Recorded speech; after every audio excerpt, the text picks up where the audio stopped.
That is all what they're doing. 4 and 7, empathy, empathy. Our 4 and 7, kafir, Christian, Muslim. When I say Mary, they think mercy. When I say Jesus, they think love. And when I say Allah to a Muslim, he says azab. Job, career, in trouble, go to the Quran. And do what? Just start reciting, no matter what's going on. And in the Quran, the verses that you're reciting most probably are azabun alim.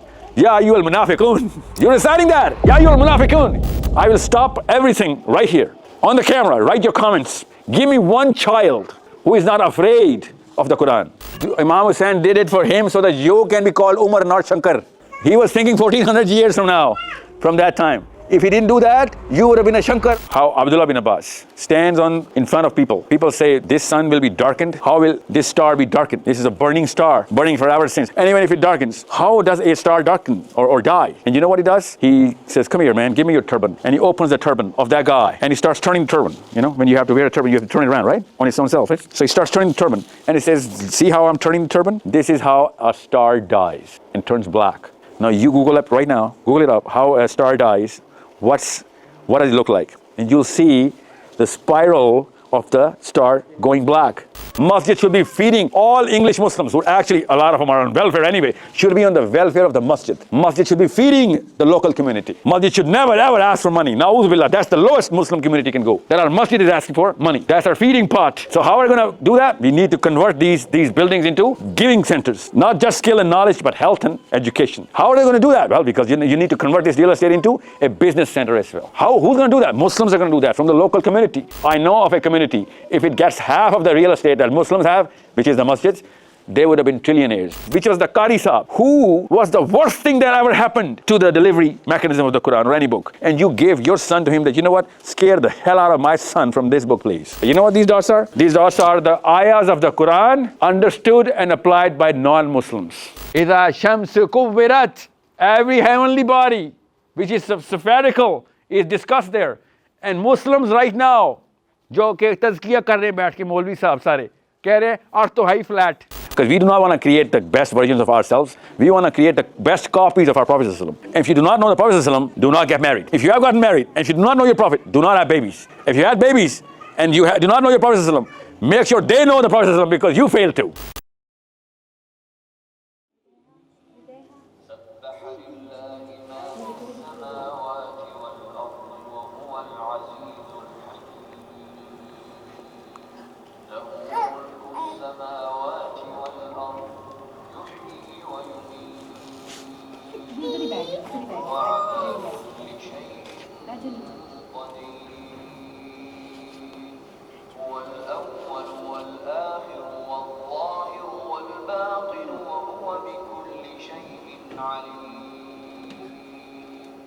هو الذي خلق السماوات والأرض في 6 أيام ثم استوى على العرش يعلم ما يلج في الأرض وما يخرج منها وما ينزل من السماء وما يعرج فيها وهو معكم أينما كنتم والله بما تعملون بصير له ملك السماوات والأرض وإلى الله ترجع الأمور يولج الليل في النهار ويولج النهار في الليل وهو عليم بذات الصدور آمنوا بالله ورسوله وأنفقوا مما جعلكم مستخلفين فالذين آمنوا منكم وأنفقوا لهم أجر كبير وما لكم لا تؤمنون بالله والرسول يدعوكم لتؤمنوا بربكم وقد أخذ ميثاقكم إن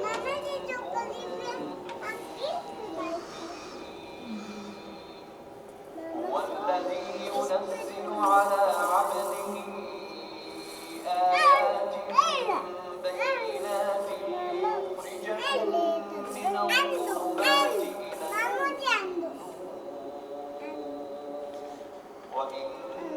الله بكم لرؤوف رحيم وما لكم ألا تنفقوا في سبيل الله ولله ميراث السماوات والأرض لا يستوي منكم من أنفق من قبل الفتح وقاتل أولئك أعظم درجة من الذين أنفقوا من بعد وقاتلوا وكلا وعد الله الحسنى والله بما تعملون خبير.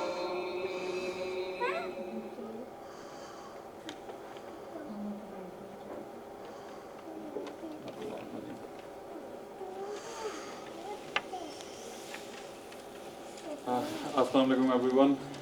Welcome to this wonderful event.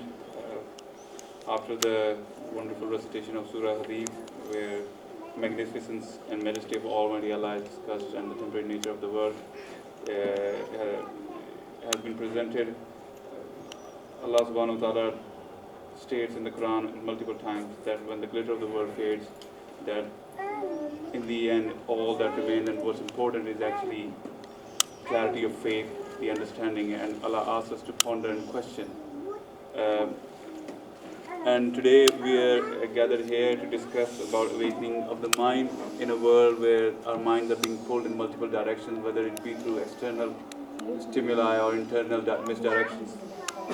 We need a better framework of understanding, of thinking, which allows us to navigate this complex environment. We are honored to have Mr. Sahil Adeem, a man who's not here just to entertain, but is trying to restore balance. He's able to communicate ideas both from theological and secular ideologies and bring to you the overall picture, stating that if you understand Islam correctly and in its truest nature, that all of the antagonistic ideas fall into place and you'll understand how to live a better life overall. Let's welcome him to have a discussion with us, and as is the norm, he loves questions, and we've allowed you guys to be participating in this conversation by asking any and all questions that you have for him. You can scan the QR code and you'll be directed to a page where you can ask any and all questions, and from time to time, Mr. Sahil, you can ask one of our management team to share what the public is asking. In order to get this all started, we present to Mr. Sahil Adeem two questions. The first of them being, how can a regular Muslim start the path back to clarity and rooted in Tawheed without being performative or reactive? And the second is, why do so many Muslims still live fragmented lives believing in truth but operating in fear, culture or convenience, which basically inhibits them to perform according to the norms of Islam? So the stage is for Mr. Sahil Adeem. He's open to present his case and maybe allow us to think in a different way and, change our lives. Thank you.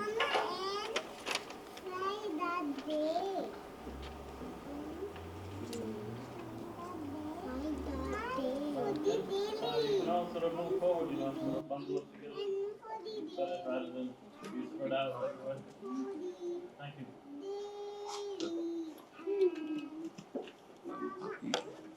Slides. Where are the slides? No, let's keep this so that, yeah. Let's keep it here. Whose questions are these? How can a regular Muslim start the path back to clarity and rooted Tawheed? I don't know what that means, rooted Tawheed. Whose question is this?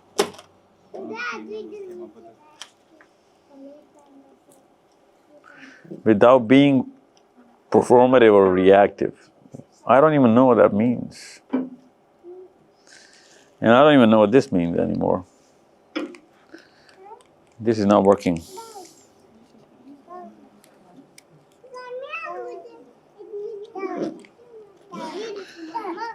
Path back to clarity.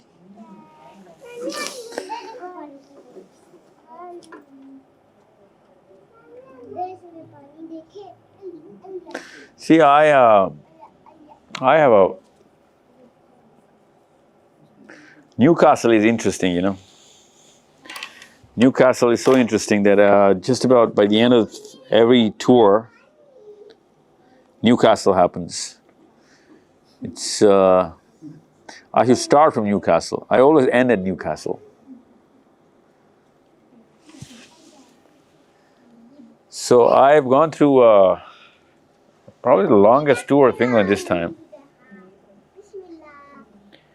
From cities I can't even pronounce this time to Newcastle. And I do not know how to use this word clarity anymore.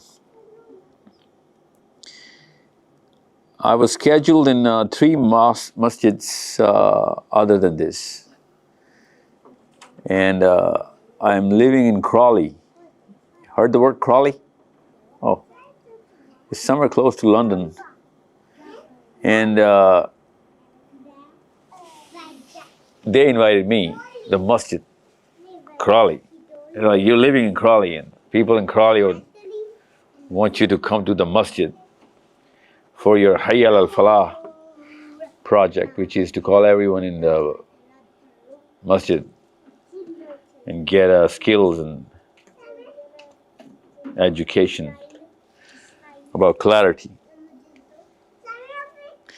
And then once the Leicester, because that masjid is connected with Leicester scholarship. They found out that I am coming in, whatever happened in Bolton or Preston and Manchester happened in Crawley. But this time they crossed all the boundaries and they had to not just ban me, but fire the people who invited me. They had to change the committee. Clarity, buddy. They're very clear. That's why I say I don't know what this question means anymore. That's why I'm saying this is a camera to the Leicester council who's running that Crawley Masjid and the council of the Crawley Masjid. You think you can stop a Muslim from coming into the masjid? It's your daddy's property? I'm going to come down and show it to you myself of what a Muslim can do. You're on my payroll. I pay your salaries. This is King Charles, England. This is not Patoki. This is not Miyawali, okay? You're not going to play this firqah card here. I'm going to show you of what a Muslim can do and who owns the masjid. You can't even cross the street, let alone understand what the demands of Muslims are. And you think you're going to call the shots on what Muslims are supposed to do? You're going to ban Muslims from coming into the masjids? Not only is it shameful, it's despicable, but I'm going to treat you personally by showing all Muslims of what they're supposed to do when a masjid thinks, a committee thinks that they own the property, which is given by literally every single member of the community. By the way, in the name of charity. Shame on you guys. So I do not know what this word clarity means. Most of the Pakistanis and Indians, they start their journey of Islam through any and every masjid by first determining the color of the turban. No Desi Muslim can go to the masjid unless he first bows down to the color of the turban. We are purposely not stating the truth. No Desi Muslim is raised into an Islamic household unless he first bows down to either a Shia or a Sunni first, or a Brelvi or a Deobandi first, or a Ahl Hadith first. Show me one masjid which is the masjid of the Rasulullah. Show me one masjid. Either it's the masjid of Maulana Ilyas, or Maulana that, or Maulana this, or Maulana them.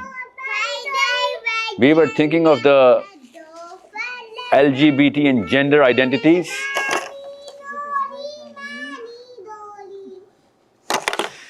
We were thinking of gender identities. The LGBTQ and I. Come here, what's your name? This is the boy. See? What's his name? What's your name? What's your name? Tell me what's your name. See, this boy does not know that the color of this shirt actually means something in Muslim households. And if I'm not wearing this shirt in Pakistan, I'm not allowed in 50% of the masjids. So we are lying to each other. We are all, especially mommies and daddies, we are lying to each other that we are Muslims. We are not Muslims. First we become something else, then we paint Islam all over it. So you guys are either a Brelvi or a Deobandi or an Ahl Hadith. You guys better start telling the truth. That's the pathway to clarity. First and foremost, you gotta start telling the truth to this little boy. What's his name? What is he, a Brelvi or a Deobandi? Tell me the truth. Well, if you don't know, then he's a Brelvi. You didn't know that? No. In Pakistan, you're Pakistani? Yes. So if you don't know what you are, then you're a Brelvi. That's the rule of thumb. Tell me, Rasulullah is a Brelvi? I don't think so. You don't think so? You have to think about it. You know where Bareilly is? It's in India. Prophet ﷺ did he ever come to India? So he can never be a Bareilly, right? You know where Deoband is? Deoband is in India. Can the Prophet ﷺ be a Deobandi? No. Okay. But we are either a Bareilly or a Deobandi. I'm telling you this right now. And masjids are locking doors on me because I don't wear a green or a white turban. Every other masjid is gonna close its door on me. This is a surprise that Newcastle event actually happened. Alhamdulillah, it happened. Because people here have some openness to accept it. You know what? It's all Islam. He's never gonna use the word Shia or the Sunni or the Brelvi or the Deobandi in terms of his messaging. So why do we care? He's talking about these little 2-year-old, 3-year-old, 4-year-olds. So you tell me,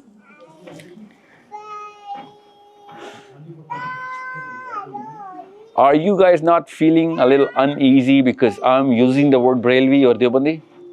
You guys are all going through that little dissonance because you are either a Brelvi or Deobandi. That's the problem. Or Ahl Hadith. So, Tawheed,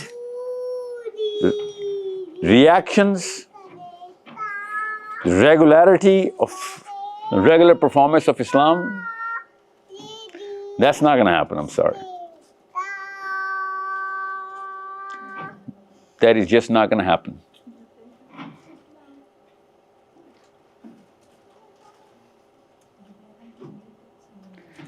So, let's talk about the big problems. Let's assume that we were never Brelvi or Deobandis. We were never Shias or Sunnis. Let's assume that. Then I'll tell you, we would have been still enslaved by the kind of people that we are enslaved by. We would have been still serving Nawaz Sharifs or the army or the Imran Khans or MBSs or MBZs. And we would have still been counting or reading the number 400, 4,000, 40,000, 400,000 death in Palestine every day. We would have still been doing that. So when people say, you know what, firqahs are the big problem, and I was like, yeah, it's a big problem because we're Desi Muslims, but Africans are not Deobandis or Brelvis. Tunisia, there is no Brelvi in Tunisia. There is no Deobandi sect in the University of Medina or Jamia al-Azhar, they don't even know what Deoband or Bareli is. Why are they letting all of whatever is going on go on? Well, that's because they actually put a totally different spin on the firqah.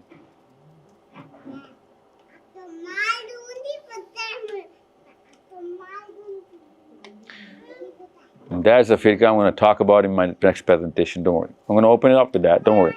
Can you just go through this, my presentation? Yeah. No, don't start it. Just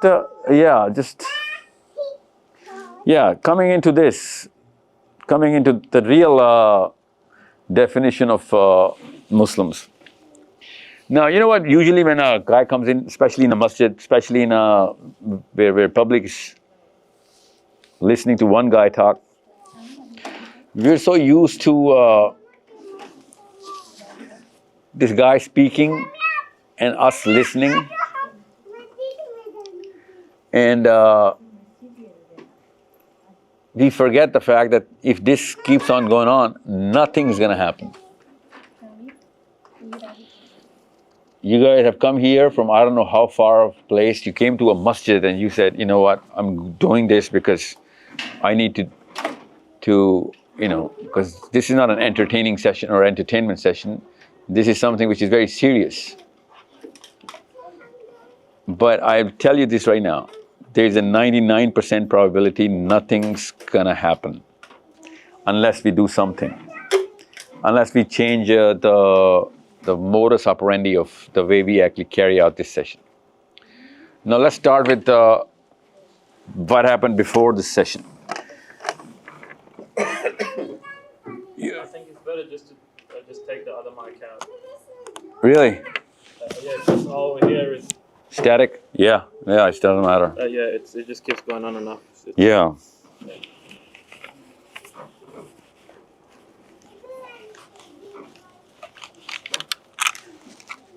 You know, by profession, I'm a corporate trainer. I do training for big companies. And big company means they spend a lot of money on training. Okay? And I go to big training halls. I have this kind of a projector, this kind of a screen, and a microphone, literally this kind of a microphone. And there are a lot of other things which come with depending on the training program. Every time I walk into a training program, and I've walked into literally thousands of training programs for the last 2 decades, maybe more. There was a time I used to do, 7 days a week programming, 7 days a week. So I've been to just about every hotel, auditorium, every big conference room in Canada, Pakistan, UAE, and a lot of other countries, America. Not even once I went through the Murphy's Law of things not working. Not even once. It was like, that never happens. And if it happens, it was my mistake because my laptop would have just, or some software issue in my own laptop. So, and they had a backup. It's like, we don't rely on you. We have our own thing. But every time I go to a masjid or especially a Muslim event, something is always not working. And most of the time, it's the thing that I need the most. So I was thinking it's a Pakistani curse. I'm telling you, I was thinking it's a Pakistani thing. Desis are just not professional, So what did I do, kiddo? What's your name? Yeah? My name is Asad. Asad. Asad. How do you spell that? A-S-A-D. Asad. Asad. Yeah. Asad. Yeah. Yeah, but in Arabic language we have Ain. So Asa. How do you spell it in Arabic, man? Just tell me that. Muhammad Asad. Asad. Yeah. Yeah, okay, Asad. With an N. There's an N after C. Sin. What? There's a 9, yeah. There's an N after Sin. Okay, Asad. So Asad, what did I do? You know, to solve the Pakistani problem, I came to England. So you know what? This is the curse of the Pakistanis. But turns out it was not the Pakistani curse. From London, Bradford, Leicester, Luton, Crawley. Did I say Bradford? Milton Keynes, and now Newcastle. Every single place, either of these three things were not working. Either the mic was not working, or this screen was not working, or that camera was not working, or the lights were not working. So it's not the Pakistani thing. You know what this is a Muslim thing. And King Charles knows about this. He knows, everyone knows. They know, they just don't say it to our face. You know, they know that a Muslim machine doesn't work. You know why they don't tell us that they know? Because they're playing against us in this one. And they know, you know what, right in the moment of truth, your machine is not going to work. So we don't even have to fight you guys. Because you're Muslims. You're just not competent. That's how they win. They let us be ourselves, Asad. How old are you now? 13. 13. You speak Arabic in the house? Yeah. Where are you from? Asham. No, Alinko. You know why I call it Sham? Our Prophet used to call Syria Sham. Yeah, I know. I know what's going on. Imagine. You know, the thing about your place is that the Prophet said the best of the people in the end of times, the best of the best, the cream of the crop, will be in Asham.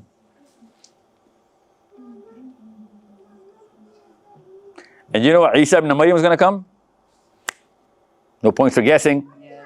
Asham. Yeah. Yes. So maybe you're going to be the guy who's going to wake up the Muslims, man. Inshallah. You're 12? 13. You're 13. Yeah, maybe you're the guy. Look him. Maybe he's the guy. Inshallah. Maybe you're going to call us all, gather us all here, somewhere in the middle of Asham, Pakistan. Right in the center of the planet. So, go back to those questions. Let me answer those questions. Let me rephrase those questions first. Here's the problem. How can a regular Asad come to the clarity of Tawheed and not become reactive, but become proactive? How can one do that? What's your name? You're the mother? What's your name? Hadid. With an H. Hadid, yeah. Hadil. So Hadil, when Asad was 5, and when Asad was 7, and now Asad is 13. There are 3 stages he went through. In the first stage, you had to teach him courage. Jur'ah. Second stage, you had to teach him Tawheed. Not the first stage, in the second stage. And in the third stage, you had to teach him proactiveness, discipline, regimentation, you know. Now you have the age. Asad, now, after this year, Allah is going to start asking questions. Before that, you could not have sinned in Islam. Did you know that? Yeah, why? Because when you have village in your mind and you're big enough. Big enough as big as? As a human, I guess. Big as 12? That's the thing, yes. Yeah, 12. You know what happens in 12? This part of the brain forms in 12. It's called the prefrontal cortex. That's where you start to think. That's the center of clarity. This is the word. Before that, those kids are not clear. It's all right. They can do no sin. Now at 11, you are as accountable as any old man walking in Syria or Yemen or Pakistan or America or Newcastle. Yeah. So these three stages, mommy is mixed up, daddy is mixed up. We teach Tawheed on the 4-year-old, and that little child knows he's a Muslim. And she's looking at Newcastle kids, Christian, Jew, Muslim, Muslim. She doesn't even know what Muslim means, and we're training them into Islam. She can't tell the difference. She should have been in the attributal age, courage, empathy, fairness, justice, giving, selflessness. But she is being taught Christians kafir, Yahudi kafir, Muslims Jannah, Jahannam, punishment, kahar. You know? Asad, how old were you when you knew that you were going to heaven and everyone else is not? Everyone else is not. No, everyone else still have the chance to Of? save themselves. To Islam. Yeah, everyone else. And unless they come to Islam, they don't have any chance. I mean, yeah, if they, Yeah, I know. Hey, listen, I'm not doubting that they're going to make it heaven or hell. I'm nobody to say that, right? Yeah. But you knew it a little too soon. Now, since he knew it too soon, now since he's old enough now to understand, you know what? There's a lot more to it than just black and white binary system here. Now he's trying to do the math. Okay? But it's too soon. It's too late now because his wiring has been done. He's been hardwired into it. So he's always going to be reactive. That's the Muslim mindset right now in the world. You're looking at people trying to wait, okay, what is his statements going to be? Now I know what his profile. Now I'm going to answer him because I want to know the man, the profile, where is he coming from, so that I can judge him whether he's a man of Jannah or man who's not going to make it to Jannah. Now I'm going to treat him according to his words. That's called being reactive. You're from Syria. I'm not. You were profiling me all this time. Subconsciously, you were just trying to measure my accent, weren't you? I don't know that You subconsciously do. Everybody does. This is Newcastle, right? I don't have a Newcastle accent. So it kind of is weird, isn't it? You know what I'm saying? And it's okay, because this is what we do. We're naturally human beings have a radar. We can keep profiling people. That's our instinct. Every animal does that, by the way. You go to a cat, the cat starts to profile you. You go too close, it's going to run, right? Because it's profiling you. Just like that, mommies and daddies make kids Muslims and get them aware of those compartments in Islam or in reality too soon. They can't handle that kind of information. They do not have the brain to handle that information. Hell, a lot of Muslims in old age don't have the brain to handle that information. They keep judging everybody else. By the age they were supposed to process this information, they're hardwired into judging people. That's why that little boy in Newcastle is looking and treating pure, innocent kids his age based on their religion. That boy, who's 4 and 5, he's thinking, yo, Justin, you're a Christian? And Justin doesn't even know what Christianity is. Little Asad's come to Hadil's every after school. Mommy, you know what? I had a Jewish friend. And Hadil is like, shh, don't ever go close to him. I know, I'm not talking about you. I'm talking about this regular sentiment. But as a Muslim, as a principle, as a Muslim, we have to treat people only for respecting and the humanity. Regarding to their religion, that they keep it to each self. We can invite them and show them. Kids never keep anything to themselves, Adil. For me, Kids. I said like about my mom. But for me, I have to show them.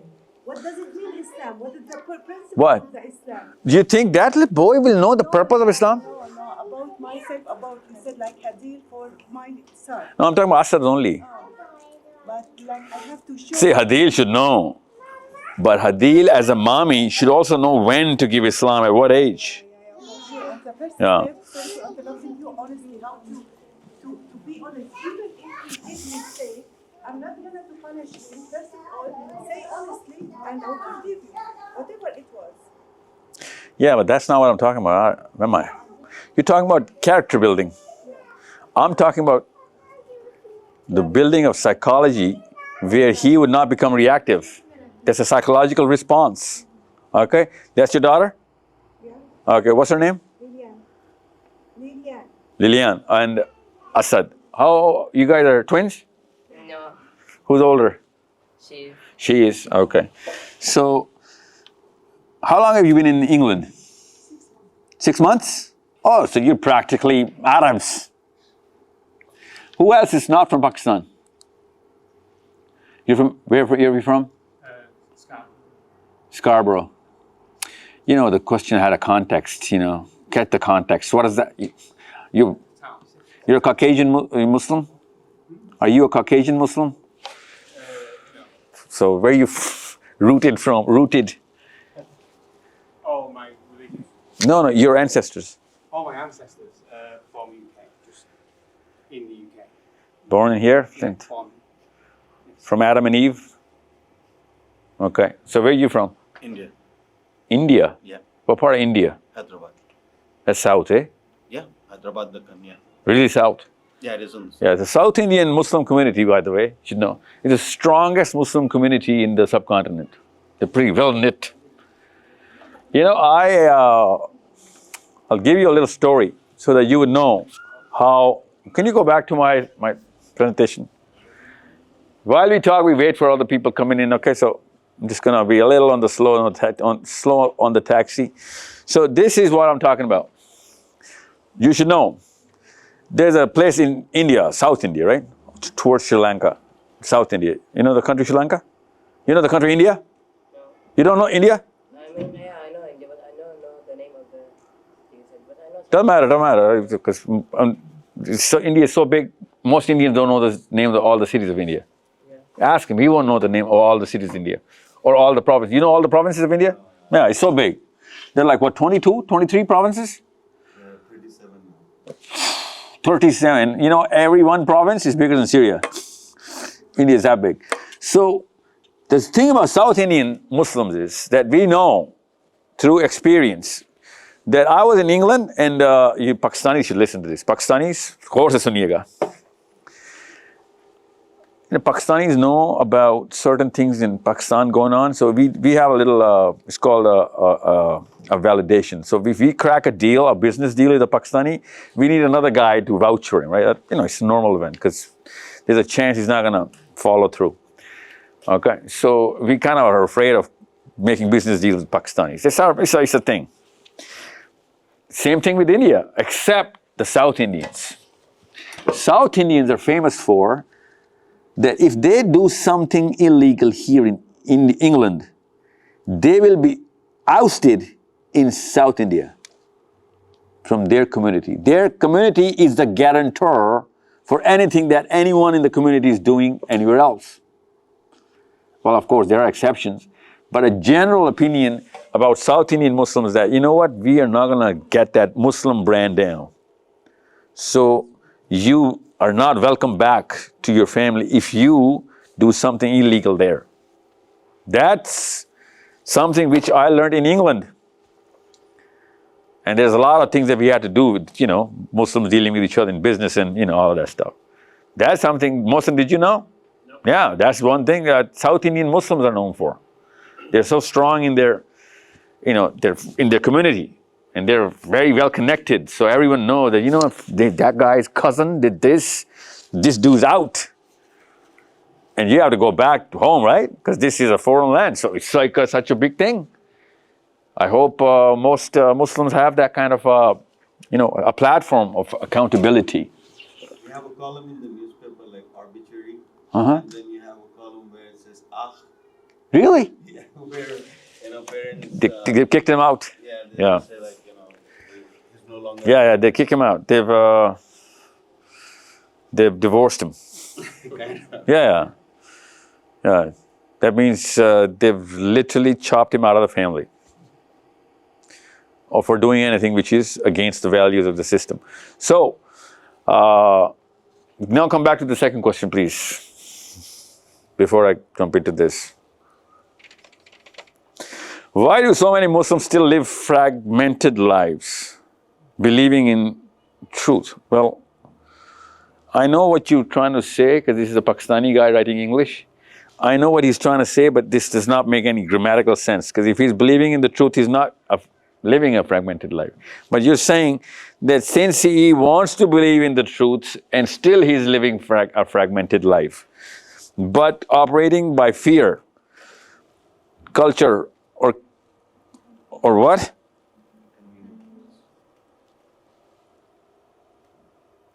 How does that, can you tell me what this means? Why do so many Muslims live whatever in truth? No, but God, I am so bad at English reading. What does that even mean? Can anyone tell me what this means? It's not you. That's it. This is England, right? The people who invented English. It means easy. No, I know what this word means. I don't know what this question means. That makes sense to me. Does it? Oh, okay, tell me, please tell me. Because I'm not really good at English. You can notice I'm a pretty simple man. So that thing there is all about culture and scared of what people are going to say. It's a Pakistani way, so just follow what people are going to say. Sheep, not shepherds. Yeah, I'll just forget this and just listen to you. What do you say? Away from Mirpur, is that Kashmir? Uh-huh.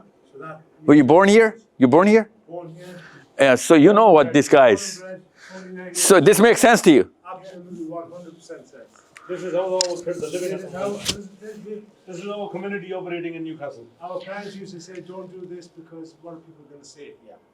Okay, so that's the fear of not telling the truth, just go with the flow. Oh, so instead of chasing the truth, you're chasing a family silo. Chase the community, chase the culture. Oh, yeah. Yeah. Operated by, right? Not operating by. That's where I. Just fine. Yeah, so you guys are either Mirpuri, or you guys are either Hyderabadi, or you guys are either Arabs, but not Muslims anymore. That's what the question is saying.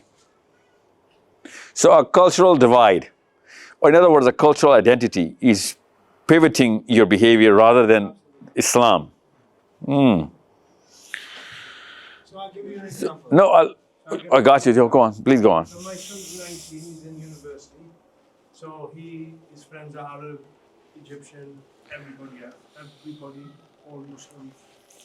So we, the culture first when we came to Newcastle, was only Pakistani. We didn't even know it was Kashmiri and Punjabi and Lahori. There was none of this. Really? It was just Pakistani. When you came here? When I was born here, but our parents. Yeah, I'm talking about the time when you guys here, yeah. So this masjid used to be a full masjid of Every guy. We didn't know this Even guy from the Bangladeshis. Bangladeshis, Africans. Then it went Ladriism. When do you think that started? Culture. When? When enough people came in. One Bladri became bigger than the other one. Oh, so it was a game of numbers. Numbers. Yeah. We chased all the Arabis, we chased all the Bangladeshis, we chased more or less all the Punjabis. So we're busy just chasing ourselves. Now we're chasing ourselves. So I said to my son. Yeah, I know what you mean. So I said to my son, he asked me a question. He's doing the Arab course. He's very well educated. He's mixing with every different type of Muslim culture. And I always said to him, listen, son. So he always questions me, Dad, what's this? Why do you not go to this masjid and that masjid? Because they this and they, and you're going Braillery and all of this. We didn't even know this. We were just Muslim. Yeah. So he said to me, this doesn't happen in the Egyptians, in the Syrians, in the Africans that I go to university with. We're just classed as Muslim. We're not classed as Wahhabi, Shia, Sunni, whatever. We just class ourselves. I didn't even know what Dobandi Braillery was. But somebody started it, right? Well, I just came back from Africa. You said. No, I'm not talking about Africa. I'm talking about here in England, you guys. Somebody here in Newcastle started it. But I only heard this in January. I'm 49 years old. January of what year? This year. What? Are you kidding me with this? So let me tell you. No, that's not possible. Everyone's going crazy listening to this. That is possible. And I sit here because I went to Uganda to build a masjid in September 2024. Hold on. What's your name, sir? Anjum Saab. You're telling me last January, Just this January. in 40 years, you didn't know the word 49. I'll take 40. A Pakistani in Newcastle did not know the word Brelvi or Deoput. You know, I'm just asking my book. You just ask. I'm just in my book. So, what's the guy talking about? Is it please word of God? I think It's the baby of the family. no, I actually believe that I am in love. I am in love. Can I tell you? You So can I tell were you saved where by I heard- God Himself. No, listen. Can I tell you where I heard this? So, this is my story. So, I was in Africa, and I had a premonition. I built a mosque for my children. I wanted to do something good. So, I went to Uganda. Two things I'm scared of in life is needles and animals.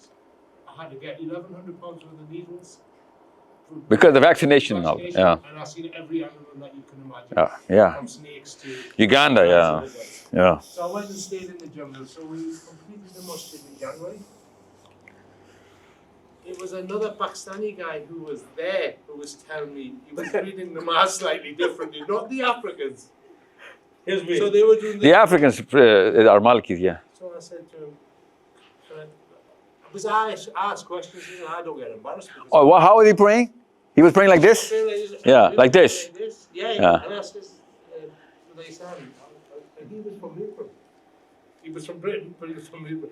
He'd in Africa in the middle of a jungle, 6 hours from Kampala, with the snakes around. He's telling me what's mulky, and I just thought to myself, like, do we not just like, and that was the first time. No, but you know what? Did he not tell you it's not a big deal whether you do this or this? No, the Africans were all, Yeah. everybody. Yeah, they don't care, yeah. They don't care. Yeah. They don't. So Asad, how do you pray? Like this or this? Like that. Like this, okay. So listen, there's a movement called IMS, Islamic Messaging System, okay? In Pakistan and India and all, there are 119 countries worth of Muslims coming together, but mostly from Pakistan and India, it's diasporas, right? You speak English, by the way? Yeah. Yeah, okay.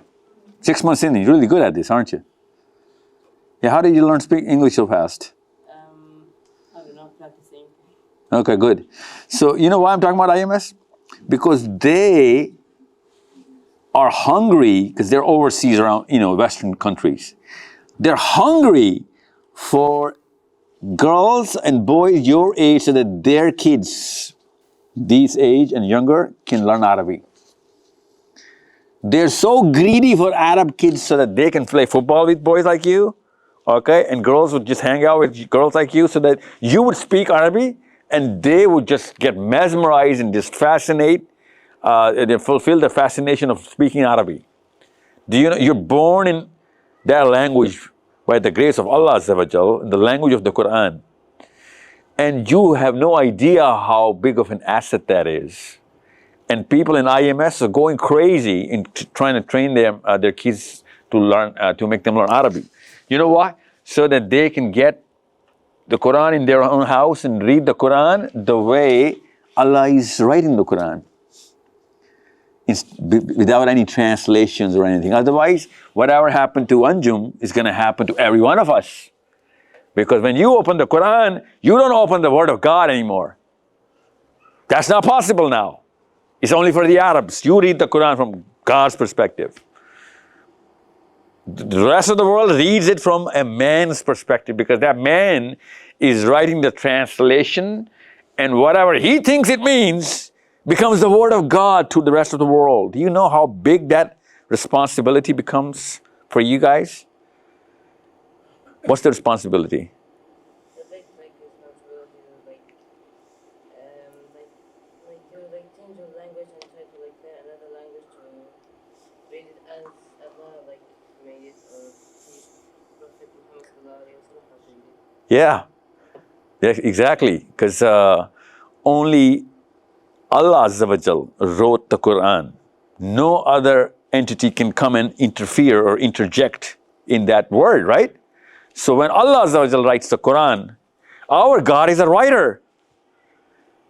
He wrote 4 books. Actually, he wrote 200 plus books. The Sahabi says, you know what, we know, he actually quotes on record, that I know of 104 different names of the books Allah wrote. It's only these 4 that became the Sharia, the law. These are the books that are so mandatory. So otherwise, Allah has been giving the little nations same sort of methodology to actually come to the truth. We know these 4, right? The Torah and the Injil and Zabur, which is Psalms, which is inside the Old Testament, Psalms, okay? That's the English for Zabur. And the Quran. So when we know that the last book came in Arabic, we know that Allah is a writer. So if I write a book, I publish a book, and somebody else comes in and changes the meanings of any or some parts of the book, and everyone starts to say that, you know what, Sahil, we love your book. And I'm thinking, did you read my book or somebody's translation? Because a lot of people came in and tried to change a lot of meanings.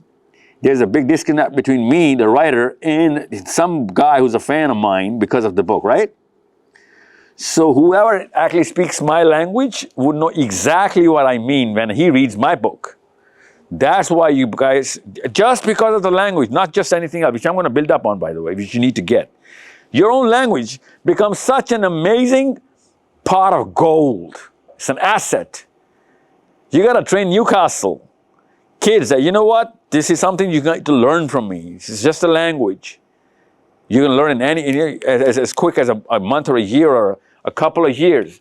And then they're going to choose their own, speed coming into the Quran themselves. You don't need to teach them Quran.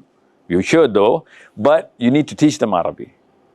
Okay? I'm telling you, 600,000 people around the world are looking to settle in neighborhoods where hadils are settling in so that they can give your kids to your kids. They can play. This is how important you guys are. Yeah, I know what you mean. So, but you should know what I mean. Can you go to my now I'm going to open this deck so that you would understand what's going on here. See, the problem that I face is every day. Is anyone into cooking or baking? Anyone into baking? You know what baking is, right? So when you put the dough in the oven, what happens, sir? What's your name? Jake. How do you spell that? J-A-K. Jake. Jake. So Jake, what happens to the dough when you put it in the oven? Right. Well, because what happens to the yeast is called fermentation, right? What is that thing? Fermentation. What's the process? Sugar converting to You really know that stuff, don't you? So glucose going into? yes, going into if it's anaerobic, it goes into alcohol, but otherwise it converts it, generates carbon dioxide and it rises. So CO mixes with the hydrocarbons. Yeah. So can it be reversed? What? The fermentation? Not. No, it's not. It's not possible. Or especially inside the oven, right? After it's risen. It's risen, right? So why can't it be reversed? Chemical just changed to the point. No, well, because there are a lot of chemical reactions that are reversible. Why is this not reversible? There's a lot of structural changes to the dough, and obviously the moisture changes, the composition changes, and the type of chemicals involved. Because of the types of chemicals involved. That's the answer. When this happens, these kind of chemical reactions, when this kind of bonding happens, these are not gonna go back. No matter how you put a lot more other chemicals to come together to go for the dough to go back to what, a regular flour plus sugar plus whatever you put in that, or yeast. No, we call it the setting of the dough. It's already set. Say it, S-E-T, set. It's been set. Okay? So, just like that, you need to understand. Either you're a part of a community by the age of 7, Hadil, 7, or you're an individual by the age 9. The dough is risen. It is that simple. Anju Saab? Either you're part of the community by the age 7, or you're going to be risen from the dough by age 9 as an individual. That's how important mommies are. Jake, you know why I said mommies, right? Because by that age, the only primary influence is the mother. That's why I said, you want to make them Muslims. Where did those kids go? You kick them out? They're playing? You sure? Yeah, I'm You're the mother? Are you sure? So, how old are those kids? the eldest one is 4 and the youngest is 5. Okay. Is the father here? Okay. You're raising them alone? I know my husband is in Middlesbrough So you guys are raising these kids? together. No, hear me out. You guys are raising these kids as part of the community or part of individualism? They're singular characters or they're units of a bigger community? Whatever my case, Are you a part of a community or are you a single person moving around, hovering through this? Really? Give me one indicator that proves that you're part of the community. I'll tell you this right now. This fermentation is the reason why we will never back each other up. That's what Palestine is going through. Our dough is not just risen. We've actually, overcooked it. No Muslim, even if the Muslim governments come together, no Muslim majority is going to go towards Palestine. We raise our Assads as individual beings. It's against his fermentation to change his identity now. That's what the Prophet ﷺ was not doing. The Sahabas did not do that. At best case scenario, Hadil, your boy is going to be a family man. Best case scenario. And we all know men are not family men anymore. That's our last generation. This generation of boys are, freeloaders, freebies. They hate this little, change in their bodies are like, they feel stifled after marriage. They want to be, doing their own thing. I need my own space, they say. They actually talk about this before marriage with the girl, and the girl talking about with the boys. Even the girl's like, you know what? You're not going to step on my space, are you? That's called toxic now. So we are, our dough, this kind of yeast is coming from our own parents. You do not need space from your own husband now? Of course you do. You call yourself a single individual with your own, epitome marked somewhere. So do we, actually. We were never family guys, We were always the friends guys of guys, men of men. That's sort of like a thing of our honor. So that was the fermentation going on right now. That's the yeast. Think about it. Because I'm talking through a lens of psychology. This is something academic. It's not my opinion. I want to show you how it works. Don't worry, where's the clicker? Let me show you how it works. It's that simple. So what's your name, ma'am? The mother? Aksa. Aksa. Your name is Aksa. They named you after a masjid in Palestine. You know that? Why do they call it Aksa? Why do they call it Aksa? You know what it means, right? In Arabic, it means far. Really? It has another meaning as well. What's that? Height. That is height. Really? Our sacred. No. So why would any Arab call Aqsa Aqsa?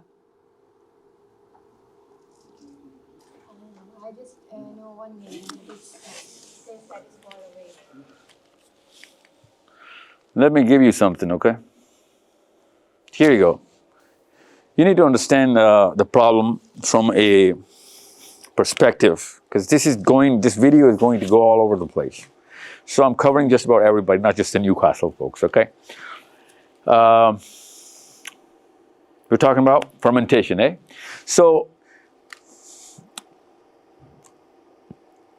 when the milk turns into yogurt, you cannot change it back into milk, right? Same kind of process happens, right? So when a child becomes a man, you're not gonna go back and parent him out of it. He's gonna have to do it himself. You're not Somebody is going to have to parent him, but the parent is not going to be able to do it, okay? Obviously, I'm just using the word parenting as a metaphor. So someone's going to have to think him into a community, think him into it, because we're all we're folks. We can think ourselves into any kind of personality. We change, we become different people. So what happens between the age of 4 and 7 and 9? That's what I said. He's not supposed to be, thinking about hell or heaven at the age of 4. He's supposed to be thinking about empathy and care. But we don't put empathy at that age. And without empathy, you are just a single solo man. Empathy connects you with other people. And the least amount of empathy in any kind of ethnicity, least amount of empathy, by the very use of this word empathy, is used by Muslims. Most amount of empathy, I'm talking about ethnicities, is used by the very word ethnicity, empathy, is used by a single ethnicity. What is it? Which one is it? Think about it, Newcastle. It's not a trick question. It's right there. You guys are in that community. No, it's not an ethnicity. The Christians use empathy more than any other ethnicity in the planet. They use it on a daily basis, raising their kids. They test people on it. They test the man's character on it. Have you not noticed that in England, that the Christians are the softest people? They're the most courteous people. Have you not noticed that? Have you? Adil, and have you noticed that even if Christians are not the softest people, Muslims are the most rigid people? So what's your name, sir, from Hyderabad? Muhammad Irfan Sharif. Muhammad Irfan. So people in Hyderabad call you Irfan, right? Yeah. Yeah. Why have you noticed? Everyone in Pakistan, whenever they name anyone Muhammad Ali, everyone starts calling him Ali. Muhammad Zahid is Zahid. They somehow think it's a rule not to say Muhammad anymore. Imagine the irony. On paper, we're all Muhammads, and in real, no one's a Muhammad. Have you thought about this? Make sure. I'm not, going here and there. I'm talking about empathy here. I'm talking about the reason of why a human Muslim is never going to go to Palestine. A male adult is not oriented towards solving a bigger problem, because he's going to solve only the problem of his own family. At best case scenario, most of the Muslim men are not even family men anymore, because this kind of yeast does not ferment properly.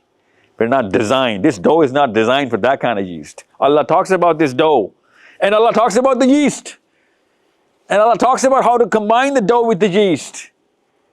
I'm not just making this up. This is not a metaphor I came up with. I'm talking about literally the hadith and the Quran. You need to understand how important what I'm talking about is, first of all. If we had the right yeast and the same dough, there wouldn't have been any Palestine problem. So Netanyahu is not doing whatever he's doing. It is us who's doing whatever is going on in Palestine. So Muhammad Irfan becomes Irfan in Hyderabad.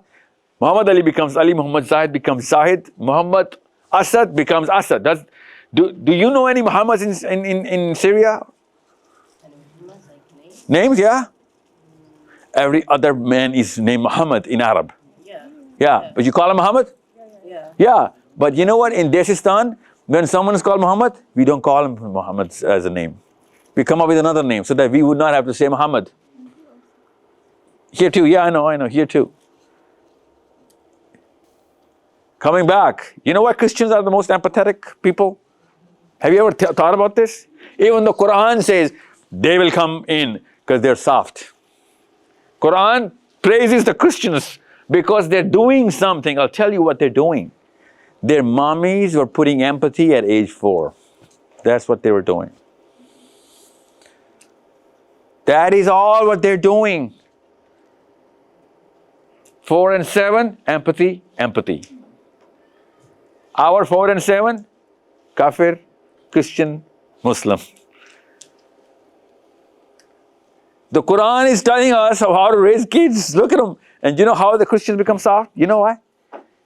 Because when we say Jesus to a Christian, what do you think what's the first word that comes into your head when I say Jesus? What's the first word that comes in their head? God. No. No? No. Oh, the ultimate sacrifice. No. No? That's not the first word. What's the first word that comes to a Christian's mind when I say Jesus? Love. Love.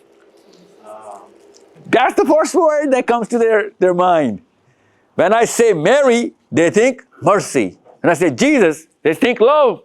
And when I say Allah to a Muslim, he says azab. Most Yeah. of them, yeah. They think maybe they're scared of Allah more than what Yes. they're supposed to. Now you know why they became soft and empathetic and we became rigid? Our yeast was going to expire the dough prematurely. And I could have understood if the Jewish community was doing it, because we think, and they also believe, that Musa al-Islam was very assertive. And he was an aggressive personality. He was pretty strict. But do you think Muhammad sallallahu was that personality? No. How did Muslims become so rigid? Because we took Muhammad out of Irfan. yeah. You understand me? Yeah. We became scared of even the word Muhammad. I swear we're scared of saying it. We became superstitious about our own religion. Not even a single Arab who names his son Muhammad, if somebody else calls him from some other name, he's going to slap you for it. So why are you calling me some other name? I have Muhammad, that's not my name. So if your name is Irfan, what's your name? Irfan. Zahid? No. Oh, no, Zahid. Or Ali. No. You just told me your name is Ali, nahi? No. What's it? Irfan. Why does that matter if I call you Ali? That's against your self-esteem, right? Yeah. Against your identity. Yes. It's But if I don't call you Muhammad, why is your mind not working on the same principle? I think like probably one of the reasons Is respect. Yeah. Yeah, I know. Yeah, it's a like Yeah, we respected our Prophet out of our system. Yeah, most of the people No, think, say it. We respected our Prophet out of our personalities. Yeah, I know. Yeah, it's kind of strange, yeah. Yeah. Do you know any Christian called Jesus? I haven't heard any. Yeah, there are not many. There's a lot of Jose's in Mexico, okay? Or Jesuses. But Jesus is not the most common name in Christianity. How did they become so soft? Because they think, they absorb, they emulate their own prophet or God. They call him God, right? We don't even think our prophet. We don't emulate our prophet. That's what the fermentation is going on. That's the dough and the yeast. You guys had the yeast. I'm sorry, mommies, you did it to us. What's your son's name? Shahmeed and Ibrahim. Okay. 2 sons you have? 2 sons?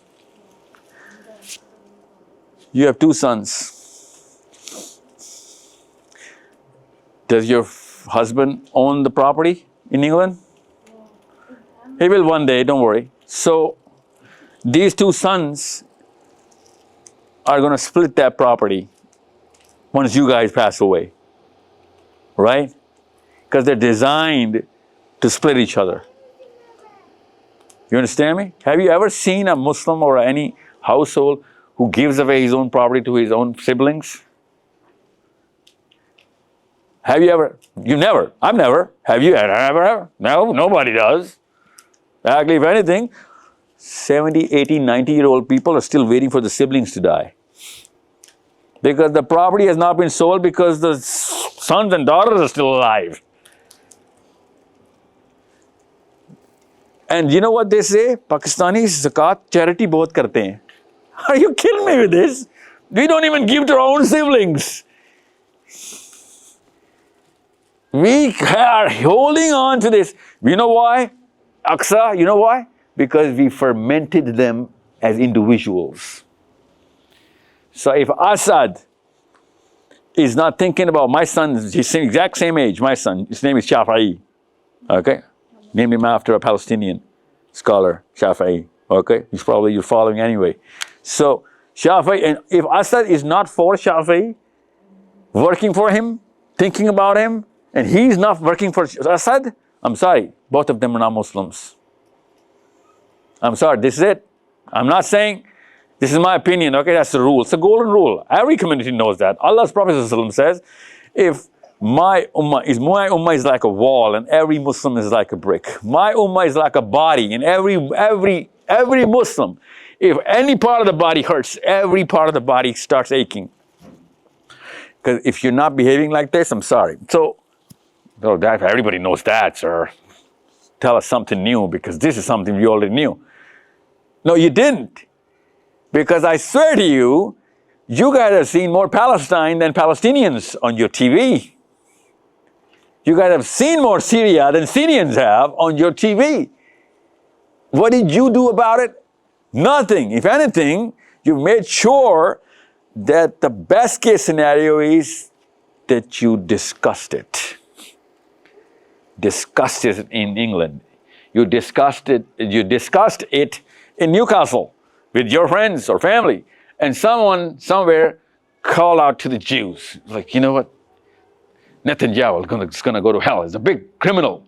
He's a mobster. He's a gangster. That's it? If Shamir, I take from this masjid, how long do you think you're going to let me walk out with Shamir? Or you think you're going to make me take another step, 10 steps, 2 blocks? How long before you stop making that movement? Think about it. Where's Shamir? Let's test it. Where's the play area? No, sit down, don't worry. See? You don't even let me go to him. You think I'm going to hurt him? So what, you just went to save him, didn't you? No, it's not like that. I've come from Middlesbrough to here just for you because I've been listening to your video since 5 years. Aksa, tell me the answer. How long can I take Shamir without your consent? The answer is 0, sir. Sorry. I will die before this happens. You'll actually die trying to save him. Actually die. You're like no pulse, no heartbeat. You'll actually die. You know what I'm saying? Because you are connected. The fermentation has been done by God himself, right? Because that's your own son. But you talking about Asad, this boy, practically the same boy, same human being, same belief, same God, same prophet. But not even an iota is going to change. You're going to be actually thinking, oh, why is he taking Asad out of the masjid? And even if Hadil is crying about it, you'll be like, hey, I understand the pain because I'm a woman, I'm a mother. But she too is not going to expect anything from you because the same fermentation has been done. So even Palestinians don't expect us. They know no one's coming. So don't think about Palestine right now. Think about how we raise kids. And that's the problem. So let me just give you, just to wake you up and shake you up, okay? Because you guys really hate these people, right? Everyone hates these people. I don't know why. It's like these guys have some special, because they're so small in number. They're so small that can anyone Google up right now and show everyone else what is the percentage of LGBTQ in the world? 1 to 3%. Are you kidding me? If that was that high, I wouldn't have posted them. Think about it. Pull them out. 8 billion people. You think 3% of them are gays or lesbians or believers? No, that's not true. Has to be less than 1. That's how less they are. That's the problem. They're less than 1% and they are mandatory in UK. Mandatory in UK. You know how many you guys are? You guys are 4 million only in England. 4 million Muslims only in the United Kingdom. Do you know what that means? But are you guys mandatory in UK? By any chance, do they have to teach about Islam in schools? Why don't they? I mean, come on, are you kidding me? They have to teach this. It's mandatory in UK. Why is Islam not a mandatory thing in the school system? It's in primary schools. That's right. It's in secondary schools. You know what RE is? What is RE? Religious education. Yeah.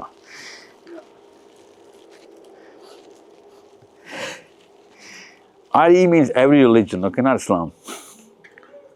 You need to understand the context of what I'm saying. So a Muslim has to understand Gita, Bhagavad Gita, the Veds, as much as Quran and the Bible and the Torah. Even the Bible, Torah, and the Quran are the same message, so I don't really care about that. Did you know what RE actually means? So Islam is not mandatory, RE is mandatory. You need to understand the context here. In other words, the way you just jumped at, oh, whoa, hold on. Islam is mandatory. You know what this is? Either this or Christianity, either this or Islam, either this or Judaism. How can you combine all of this? You see the context now?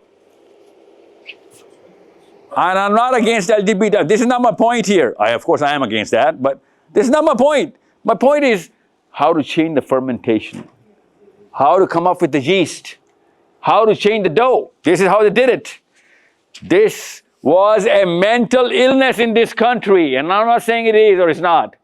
I'm just saying what happened, what's the process.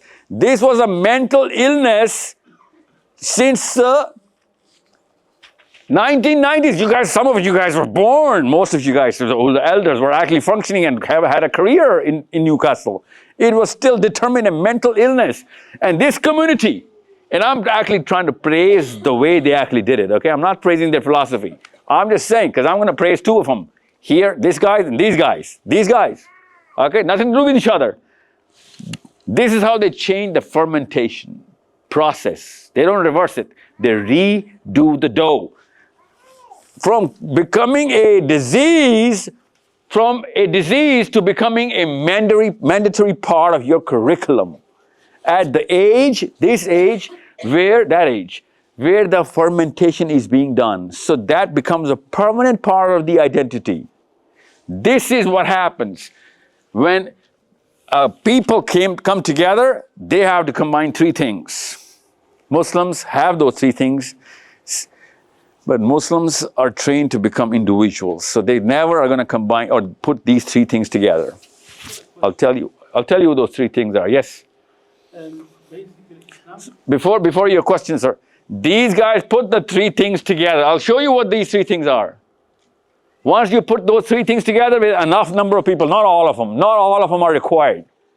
If you put these three things together, everybody thrives. Everybody feeds off of that combination. And every definition resets itself.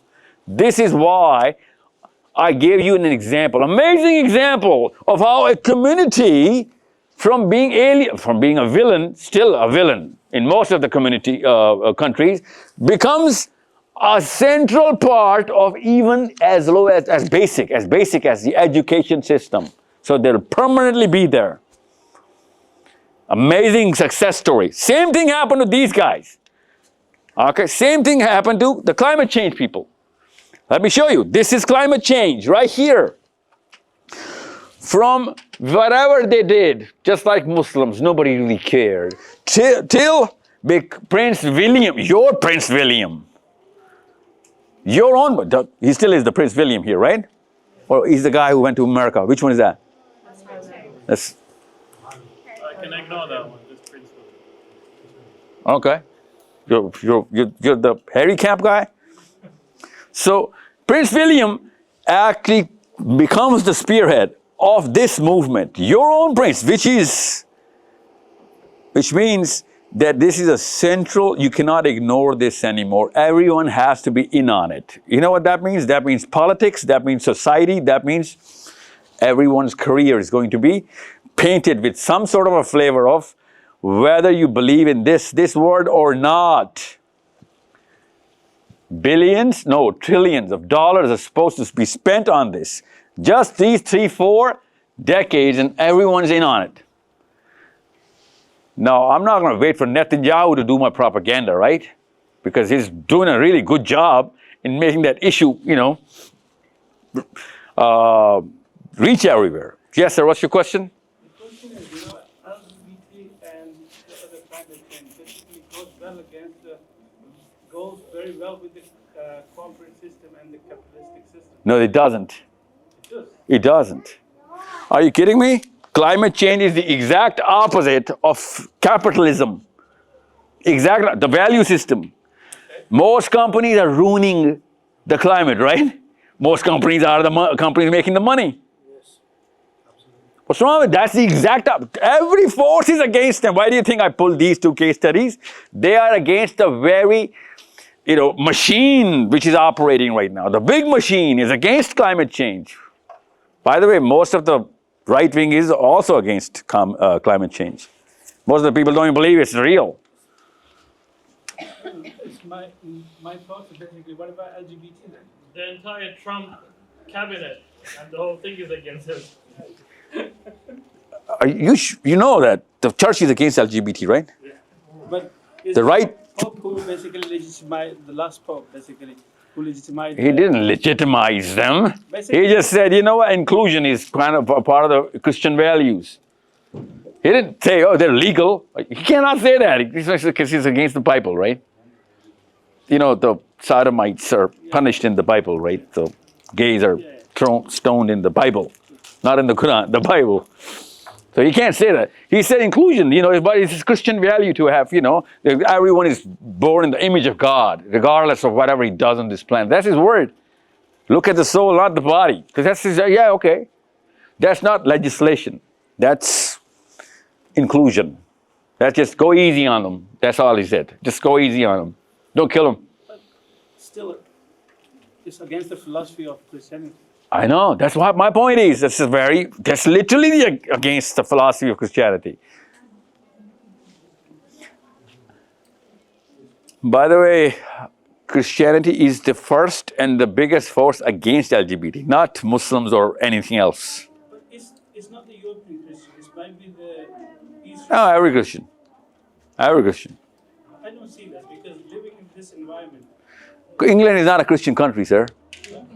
That's why in the environment, England is not a Christian country. Okay? Was, in the early part of the 1900s, was a pretty staunch Christian country.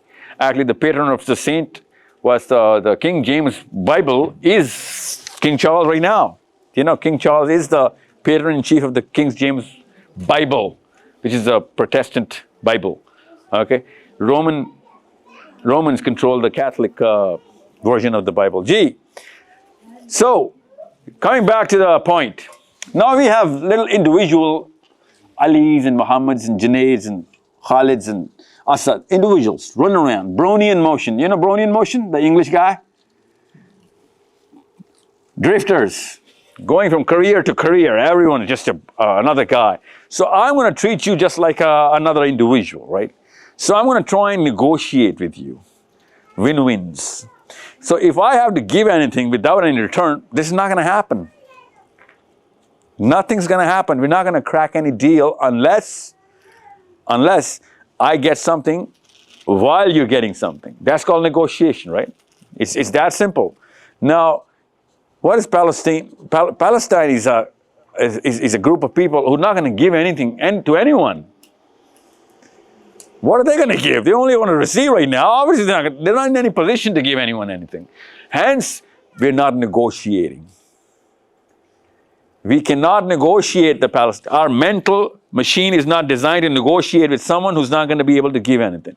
Let's just say, let me reverse the scenario here. All of a sudden, whatever this conspiracy theory is, which of course I believe in, Gaza has a lot of oil, just, boiling out all of a sudden.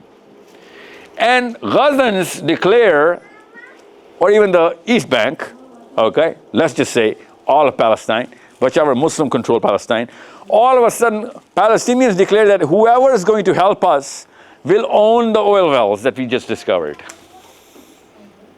Now, you do not have to do the math. It's like a common sense thing that if we are going to get the oil, and we're going to own that oil well, on all of that oil, if we are the first one in the land, we do not need Donald Trump's or UN's or anybody's approval anymore, do we? Guess who's going to be there first? Well, I know who's going to be there, who's going to be second in the race. That's China. The Chinese are going to go there, but someone's going to beat them to it. You know who? Come on. Russia. No, the Pakistanis. The Pakistanis are going to beat everyone in the game. You know why? Think about it. Come on, we all know we're Pakistanis. We are. Whenever there is anything for free, no matter what happens, we are going to grasp onto that opportunity. Why do you think there are most amount of Pakistanis in any Muslim ethnicity in England? Have you ever wondered why England is the most Pakistanis out of Pakistan are in England? You know that, right? Most Indian Muslims out of India is in England, yes. So think about it. Most Muslims in America are from where? Think about it. Take a wild guess. India. Yes. The subcontinent Muslims are most number in wherever country you're gonna pick. Except two. Obviously, Israel is one of them. We couldn't get it there, otherwise we would have made it. We don't think, there is no, Pakistanis cannot enter any airport going to, any airline going towards Israel, because that's the one country on our passport, which we've written, that this passport is valid only in every place except Israel. That's written on our passports. Okay? They're so anti-Israel as people, not our government though. So, Pakistanis, overseas Pakistanis, I'll tell you, just because Palestine cannot give, we cannot go to Palestine. Where do we get that training from? Where do we get the negotiation training from, and when? When does a human being become a negotiator? Now psychology knows. Actually, it knew it in 1983. In 1983, there was a big discovery, okay? Now human brains, all girls and boys, we become negotiators at a certain age. There's a certain function of the brain that starts operating. Otherwise, we don't negotiate. Have you seen kids, when you take a toy, he doesn't say, you know what, if you're taking this toy, why don't you give me something in return? He doesn't do that. But at a certain age, he starts to negotiate. What is that age? Come on, parents, you know that. Mommies? 12. Age of 7. Yeah, I'm going to get to why your son is an early negotiator. Don't worry. I'll talk about this. There's a slide. There's a slide about this. Okay? Age of 7, a human child starts negotiating. Okay?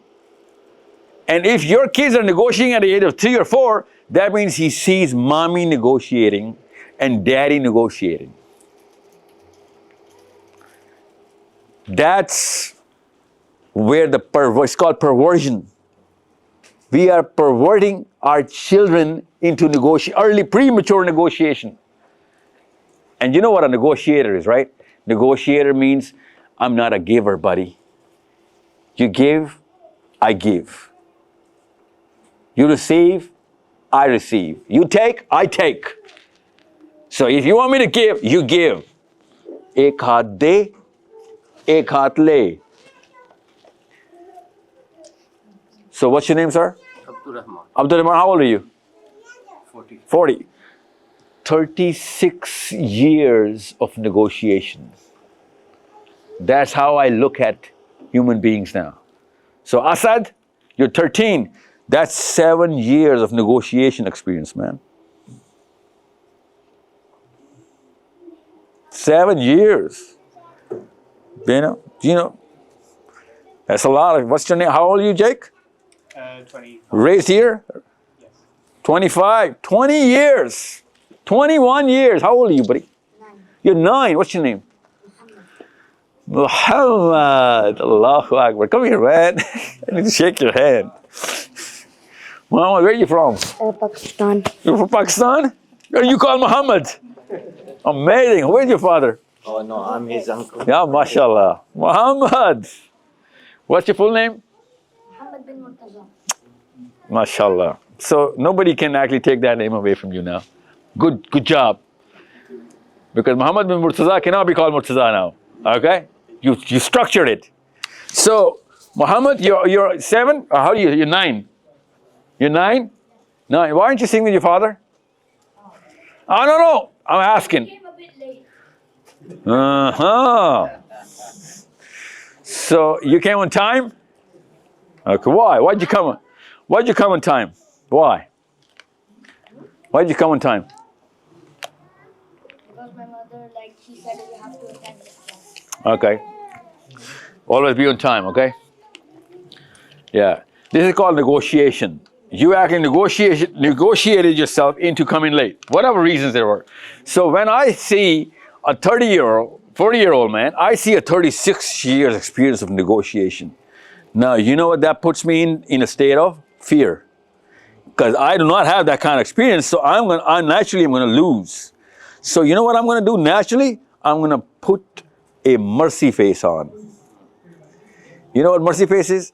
That you would have, because that's also negotiation, right? That's a negotiation tactic. I want you to have mercy on me, so I'm going to be on the begging mode all the time. I'm going to show my weakness so that you go easy on me. That's normal and natural disposition. Now, you tell me, here is the problem. Here is the problem. Mommies, you know why they call it the motherboard? You know what a motherboard is, right? In the computer? So, man, what's the motherboard? What's the motherboard? Come on. No, it's not a control. Come on. It's a board. It's a board. There's something on the board. They call it the motherboard for a reason. Yes. Everything like what? The wire's going to the sockets. The socket's going to the circuit. Circuit's going to the motherboard. Yeah, that one. Yeah, exactly. So, no, I'm going to show it to you. Don't worry. Because she's right. Aap sabko to pata. You all know what a motherboard is, Jake. You know what it looks like? Irfan, when was the last time you saw a motherboard? Well, you get to see, because, now we're in the tablets thing. We don't break open tablets, right? Before that, we had PCs. We had to assemble, we still assemble PCs, right? Here in England, you have a desktop computer, right? You have to assemble that. First thing you get is a motherboard. For example, what's the name of a motherboard? It's a very famous thing going on.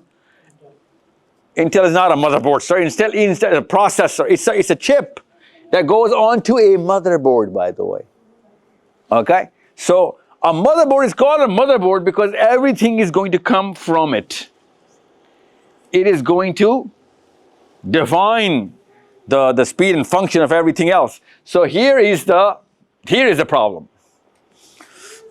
Here is the problem. I told you how and when you make a Muslim into a member of a community.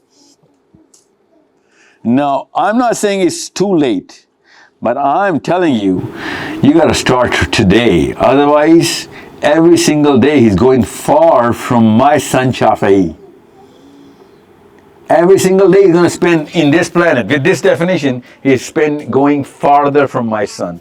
And so is my son going farther from him. Because if I don't change the process of fermentation right now, because, the dough hasn't risen yet. This is a risen dough. You are a risen dough. That means not much can change. Here is the mommy. Here's the mommy. And by the way, you're immigrants, all of you guys. Most of you guys. So immigrants have a totally different fermentation. England did that to you. Every country does that to the immigrant. The solvent, the predominant philosophy, hones into the immigrant's philosophy. It, pressures it into a new identity. It's called acculturation. They teach you that in England? Acculturation? With an A? You know what that word means? Come on, acculturation? They call it naturalization. No. They also call it acculturation. Naturalization is a different thing. It's a political word. Acculturation is something else. What's it called? Google it up. It's interesting. I thought you guys would know about this. You Google it up? No? Jake, acculturation? Never heard of it? It's fun? Google it up. Removal of culture? Yeah. It's not removal. It's something else. It's so beautiful. That's the word. But modification is physics. This is chemistry. Modification is physics, okay? Assimilation to a different culture, typically the dominant one. Yeah, they just winged it. I'll tell you what acculturation in psychology is, okay? Acculturation is obviously only in psychology. Acculturation is a psychological term. It's a key word. I'll tell you what it means. It means that Assad, I'm going to make sure that I change the definitions of every word that you learned in Syria, definitions. And I'm going to make sure you believe in the new definitions of the same words now. That's acculturation. So whatever word you guys say or I say, your brain is generating a response because you know the meaning of that word. And there's a certain response of every word, right? So if I say good job, you're going to be like, okay, good job. He said good job. If I say, dude, why did you do that? All of a sudden, your amygdala is going to start functioning. What, did I do something wrong? Certain response from certain words. So just like that, if I say Muslim, your brain generates something.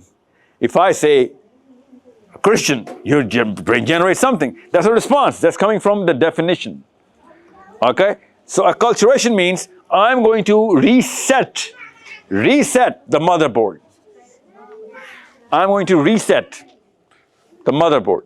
I'm going to change the sockets, plug out the wires, and I'm going to change the socket, replug the wires. So here's the problem. Here is the problem. Understand why you guys came here. You guys came here for a reason, because there were some sockets in your brain wired into some sort of system, getting all the information. You saw this guy, you saw this title or this kind of topic. You knew it's in Masjid, so you came up with certain expectations here. Okay, you did not expect me to sing or dance for you. You expected something. Now this boy or that boy, Shamir, okay, he's born. Look at that boy. Look at that boy. Now that boy, in this age, has certain sockets. What's your name? That's your brother? No, he's my cousin. Okay, what's your name? His name is Aslan. Aslan. Okay, Aslan. Now, at this age, make sure Allah Azza wa Jalla has put some certain sockets in this system. And He's keep on pushing every parent to use certain wires with certain hooks and certain plugs to go into those sockets. Every human being is born with the same kind of sockets. I want to show you those sockets in the Quran, don't worry. I want to show it to you in psychology. And then you'll find out that when Allah's Prophet said that if you raise a son or two daughters on my own nahaj, then you will be in Jannah with me like this. If you put the same wires that I put in the young Muslim boy, if you put the same wire in the same sockets, then you will be with me in Jannah like this. So what are those wires and where are the sockets? That's the problem. The problem is when I say the word Qur'an, the fear, the feeling that you guys get is fear. When I say read the Qur'an, more fear. So somebody put the wrong definition and the flavor of that definition before we were even 6 or 5 or 4. That's why no Muslim opens the Quran. There's another guy, forget about who his name is. I'm going to use his method. Everybody has a Quran in their house? Everybody? You have a Quran in the house, Asad? No. Do you have any other book other than the Quran in the house? Raise your hands. Any other book? Okay. Okay, so more 90% of you. Do you have a novel that you've read? Anybody has ever read a novel other than the Quran or that book? Okay. Now, the way that novel made it to the side table of your bedrooms, the way that book made it to the side tables of your bedroom, because you had to sleep with that book. You're enjoying it so much so that your own favorite book, especially girls, you know, your own favorite book, you did not finish it because you did not want it to end. You loved it so much. You kept those last few pages and chapters alive. You were so afraid that you don't want it to finish, that you kept it alive. Okay? Of course, you finished at some point in time, but there was a certain agony you were going through when it was about to end. It made it to your side table in your bedroom every night. Now, close your eyes. Close your eyes. Just 5 seconds exercise. Just tell me, where is the Quran inside your house? Think about it. Top shelf or bookshelf? Yeah. This is such a simple test to show who delivered the Quran wrong, why did he do it, whether he did it or not. Because if he delivered it rightly to your brains, it would have been filled with sticky notes, markers, notes, inside the side table of your bed. But Quran never made it there. We all know where our Qurans are, inside our homes.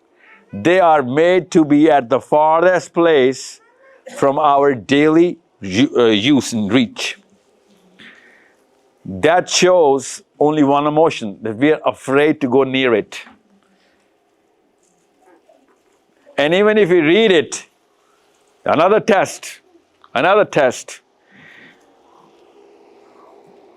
This is one book, this Quran, that we use only in the times of fear and calamity. We run to the Quran when our rest of the system starts failing.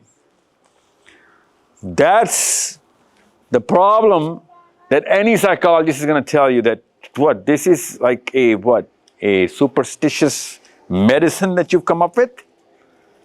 You think reciting the Quran without knowing the meaning is going to pull you out of trouble? Does it say that in the Quran? Have you read an ayah about the Quran that says, read this ayah without even knowing the meaning, just recite it, just recite the ayah, and that thing is going to vanish, or that problem is going to be solved? Ek bhi ayat pata aapko aisi? Does it say that in the Quran? So why do we use it in the time of, we start reciting the Quran as soon as something's going wrong? Boy, son, daughter falling ill, go to the Quran. Divorce imminent, go to the Quran. Trying to get married, go to the Quran. Examinations, go to the Quran. Job, career, in trouble, go to the Quran. And do what? Just start reciting, no matter what's going on.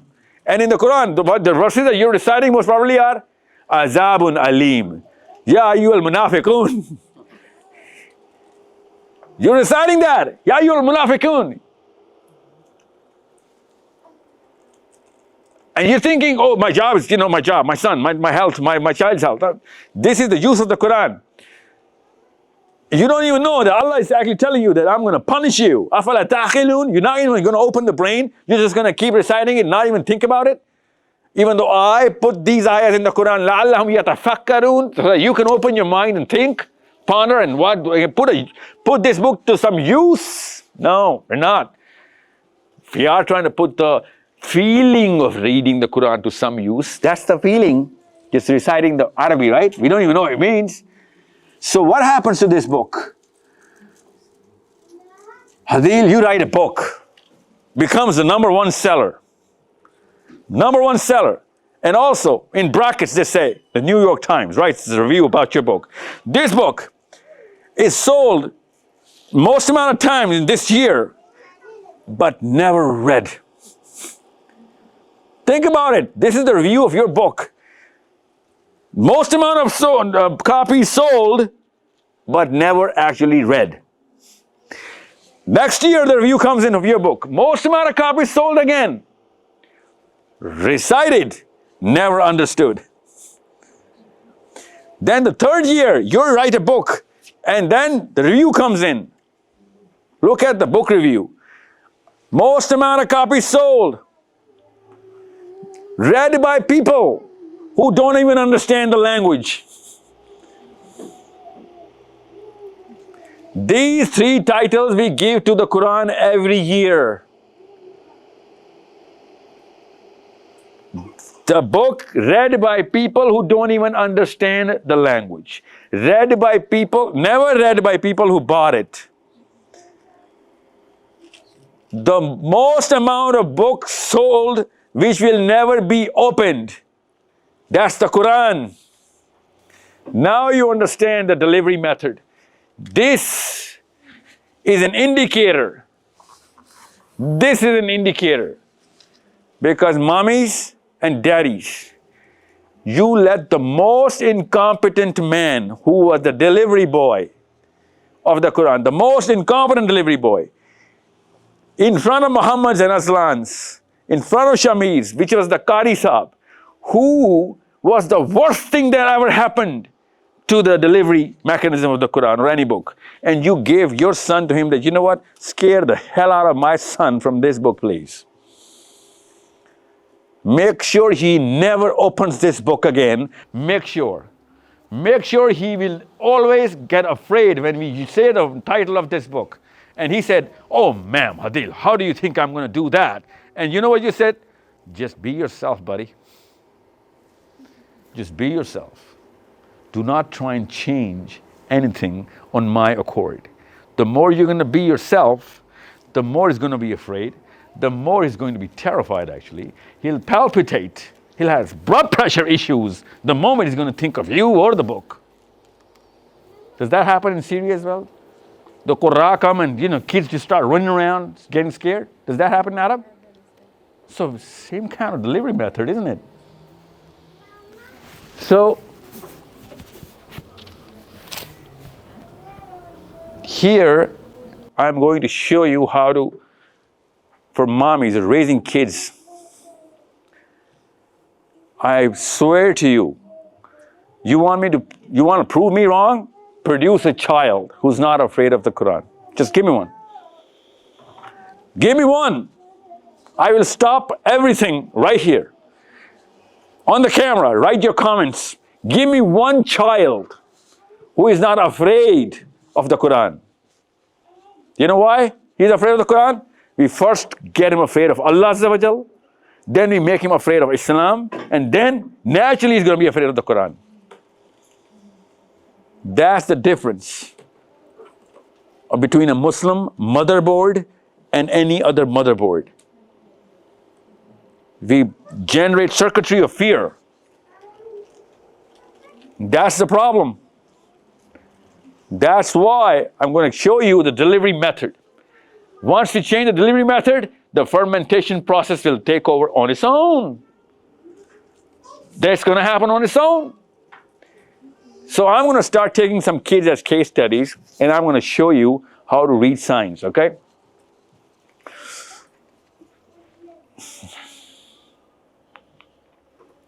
So, who is a child who's between 7 and 10? Muhammad, you are, right? 7 and 10, right? Have you gone through the solar system yet?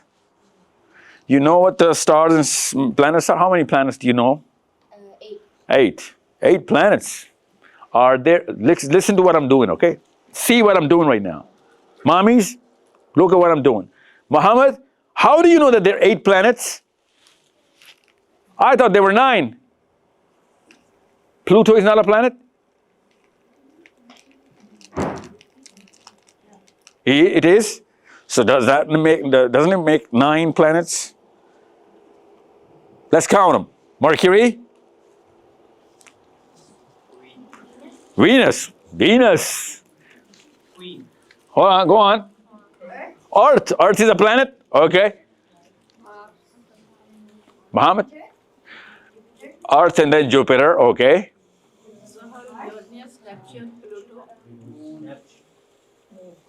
Muhammad, I'm trying to listen to your words. You're the most important person for me right now.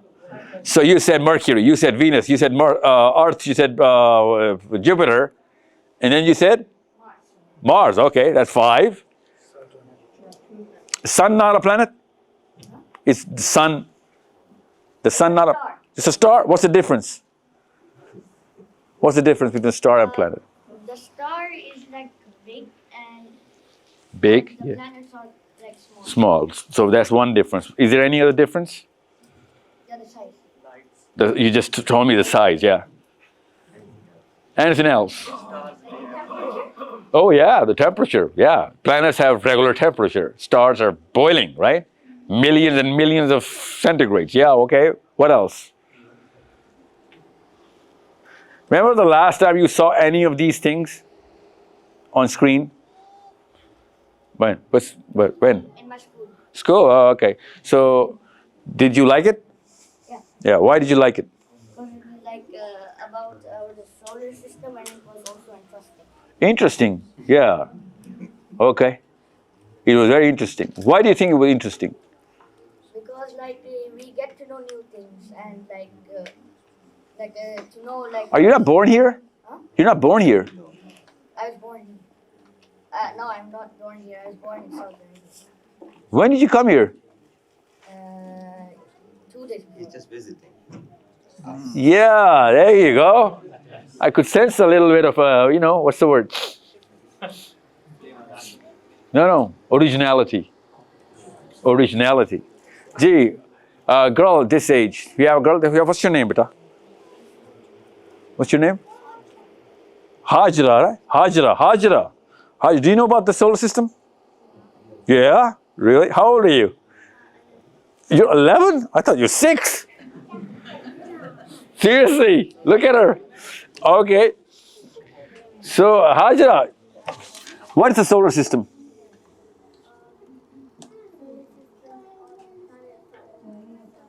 Yes, that's correct. So, can you tell me the name of the planets?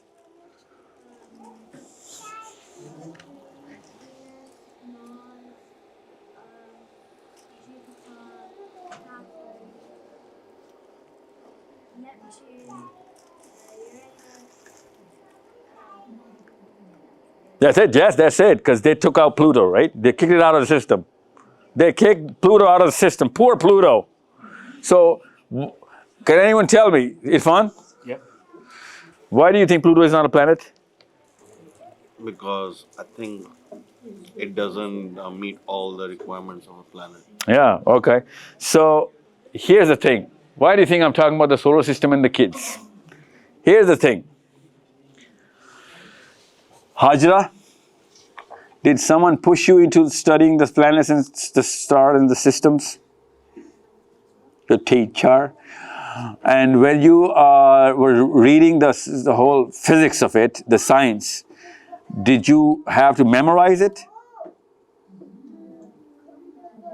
Yeah. Muhammad, when did you learn about the solar system? When? Grade 3, yeah, that makes sense. In England as well. Grade 2 to 2, 2nd, 3rd, 4th. This is basic science, right? Now, I want to ask you a simple question. Hadil. Sorry, you're sitting in the front. You asked for it, okay? So, sir, what's your name? Adnan, how old are you? Are you a father? No. No, you're not? I look 29. Nobody looks like a father, man. Why do you care whether you look like a father? So you're 29? Yeah, it's okay. You could have been easily a father. Yeah, I was a father at 21. Okay. So, what's your name? Sorry, Adnan. Adnan. Solar system is being taught at the 3rd year, which is what? The 7th year of the age? 8th year? 7th, 8th year? Yeah. Now you tell me, simple. Think. Don't complicate this. Don't overthink it. When does the Qur'an teach the solar system? I think from beginning. Really? When did it teach the solar system, man? Why did you say beginning? Adnan? Yeah. When you don't know the answer, the best answer is, sir, I don't know the answer. Think, mommies, when is the Quran teaching the solar system? Before the what now? What's your name, beta? What's your name? Lilian. What do you think? The Quran? Quran when teach solar system. Quran when taught solar system. Asad, you know the solar system? Yeah. Yeah. What's the? Yeah, have you seen the solar system in the Quran? Yeah. Really? You seen the solar system in the Quran? Yeah. That's not the solar system. That's just the moon. Okay? Now, listen. Kids are designed to learn space science. It's designed. Every child is. No matter where he's born, what gender. They're designed to learn the system in the universe, the galaxies and the stars. Not because they're so fascinating, because we are wired into it by birth. Every human child, especially boys, there has been enough evidence now that the male boys, of course, the cisgender, is going to go into space sciences by design more probably than girls, but girls are also designed. Human beings are designed for it. Okay? We have to push the girls a little more, but we don't even have to push the boys. They're naturally, we have to push them out of it. Okay? You need to understand. Now we know. How do we know that? Through history, by the way. You know how many planets did human beings know when they got the telescope? 9. When they got the James Webb telescope, they reduced it to 8. Before the telescope, how many planets did we know? 9. Oh, 7 actually. 7. Because Neptune was a recent discovery, and then Pluto was a post-telescope discovery. But we knew about Pluto through some sort of a speculation. But you know what, Asad? 16,000 years ago, human beings were here. We now know that through archaeology. 16,000 years. Actually, we were there here before that. Even those people, the first thing they wrote about in their tablet, you know what they wrote about was? The solar system, the galaxies. They drew 11 planets, and the sun in the middle. Without any telescope or any kind of sciences, they knew 11 planets and the sun in the middle. In the same order, by the way. Mercury, Venus, Earth, Mars, Jupiter, Saturn with the rings. Saturn with the rings without telescope. So why I'm telling you this is, there's a reason why I'm just going to take astronomy as an example. I can give you 11 examples of 11 categories of biology, political science, mathematics, physics, astrophysics, and chemistry, psychology, all of this inside the Quran as is. As is. I can give it to you. Those are the sockets. Allah is actually trying to tell you that they are already there. Just plug the wire in. And then Allah says, in the beginning, when this boy is, or a girl is young, he's naturally going to show you, because he developed the brain like this. He's naturally going to show you what he demands. So your Muhammad's here, who's 9, either he's going to go into physics, if he chooses, or he's going to run out of physics fascination by the age 13. That's it. No more physics if he loses the fascination. By the age 13, he's naturally going to go either into humanities or STEM fields. Now we know that. But the Quran is already giving you all of this. And mommies, even though kids were jumping into astronomy themselves, but they were not jumping into the Quran, because you were not opening astronomy inside the Quran. You know how the Quran starts, any girl? How does the Quran start? What's the first ayah of the Quran? No, that's not the first ayah of the Quran. That's the first ayah of the Revelation, right? The Quran, we all have the Quran. Come on, open the Quran, first ayah. Bismillah ar-Rahman ar-Rahim, and then Alhamdulillahi Rabbil Alameen. Maher, you know what this is? This is astronomy. That's the first ayah starting with astronomy. Every child should have asked, Mommy, Alhamdulillahi Rabbil Alameen. What do you mean, Alameen? And mommies should have opened, hey, hold on, let me show you the 7th heaven first, then 6, coming down to the first in which you and I are reciting the Quran right here. And you know where physics right now is? The first heaven. They call it the CMB, The cosmic microwave background. Come on, seriously? You guys never heard about this? Background radiation. Yeah. What is it? What is it, do you think? It's the It's background radiation from the Big Bang, or the cosmic background. I'll take it from now. Not literally, okay? That's not how it is, okay? So, see, that's mediocrity. That's why Muslims are doing whatever they're doing. So, what's cosmic microwave background? What is this? Is the edge of the?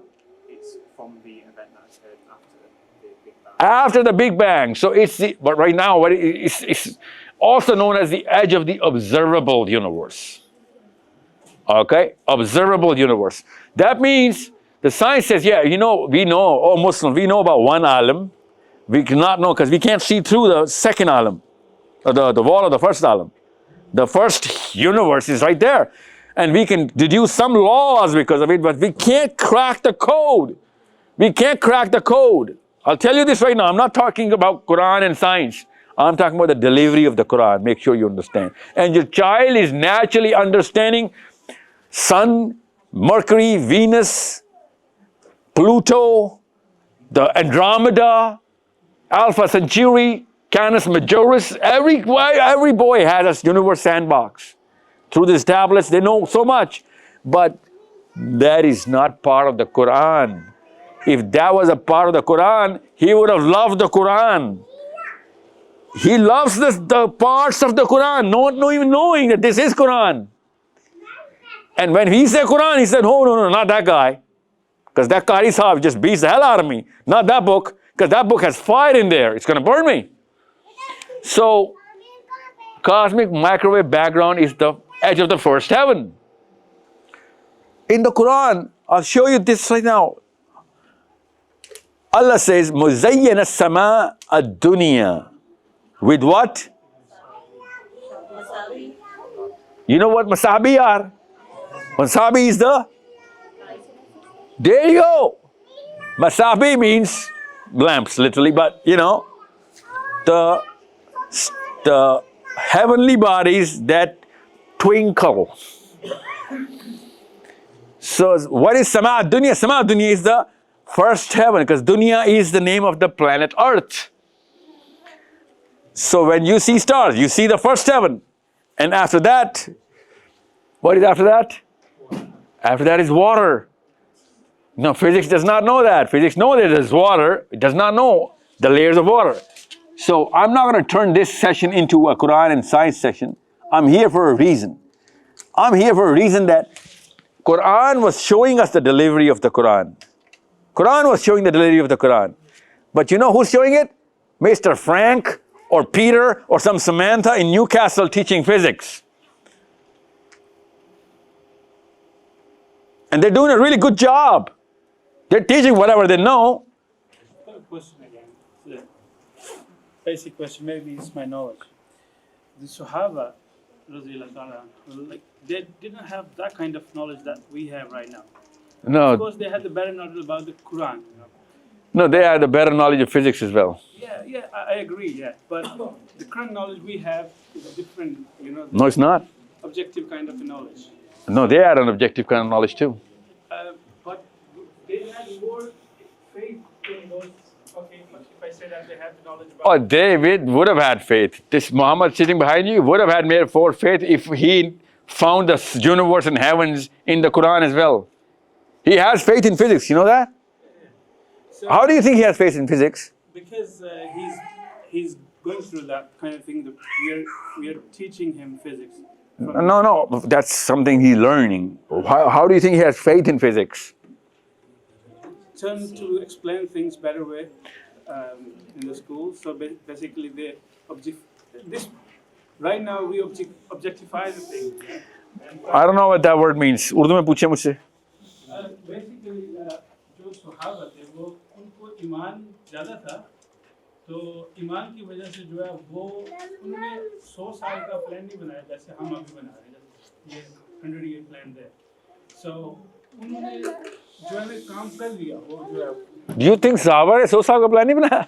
नहीं उन्होंने जो है ना अभी हज़रत अबू बकर सिद्दीक ने जो है रोमा और फारिस को जो है फौरन ही कैसे जो है 15,000 की फौज जो है दो रियासतों से करने के लिए जा रही है. Hold on, sir. Oh, hold on. Let's go a little behind Abu Bakr Siddiq. Do you think Prophet ﷺ did not make the 100-year plan? What? He literally uses the word. I took it from him. You didn't know that? वो उनका vision था कि ये So, or what? Really? You're backtracking on your own statement here. लेकिन तो और क्या होता है? विजन 100 साल, 500 साल, 1000 साल. लेकिन जो उन्होंने किया उस टाइम किया वो किया फेथ की वजह से. Oh, हम ये फेथ listen. क्या नाम है आपका सर? उमर, पूरा नाम क्या है आपका? Mohammad Umar Farid.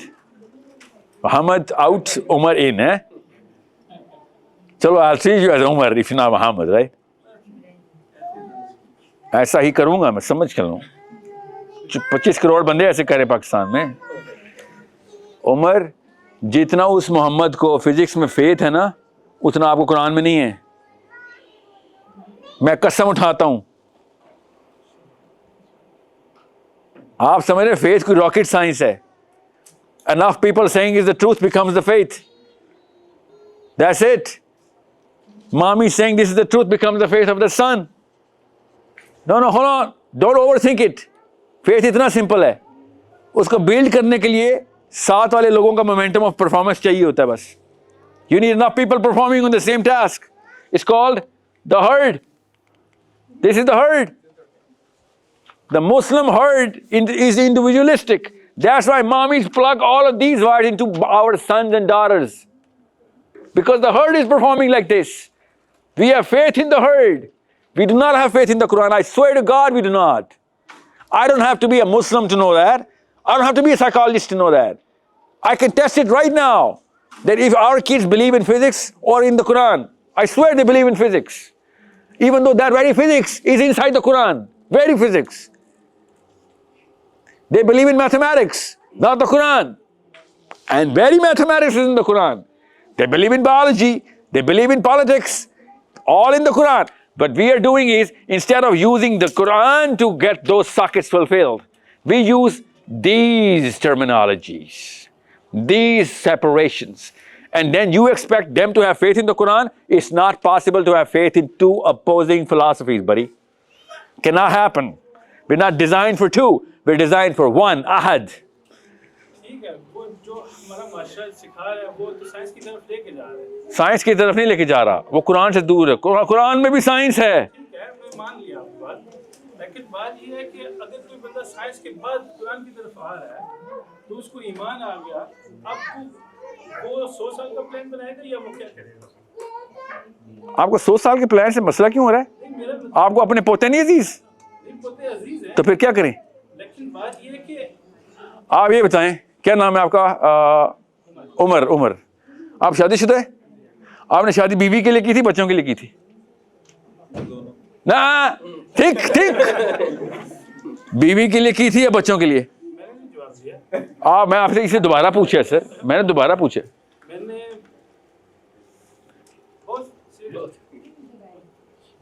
No, I didn't get the answer.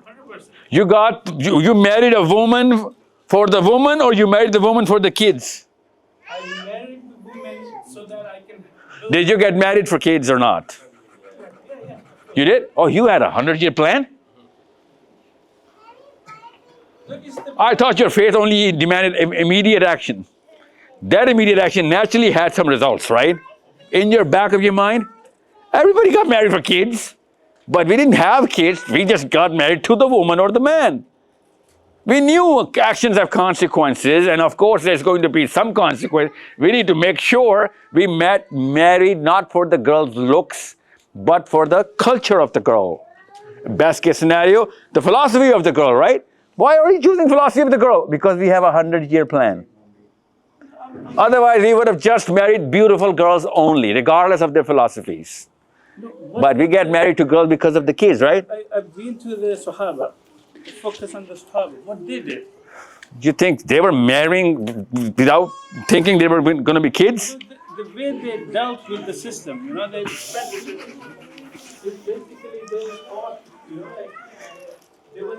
Omar, I don't blame you because Muslims in Pakistan are trained that Sahabas did not even have any foresight. You think Sahabas did not have any foresight?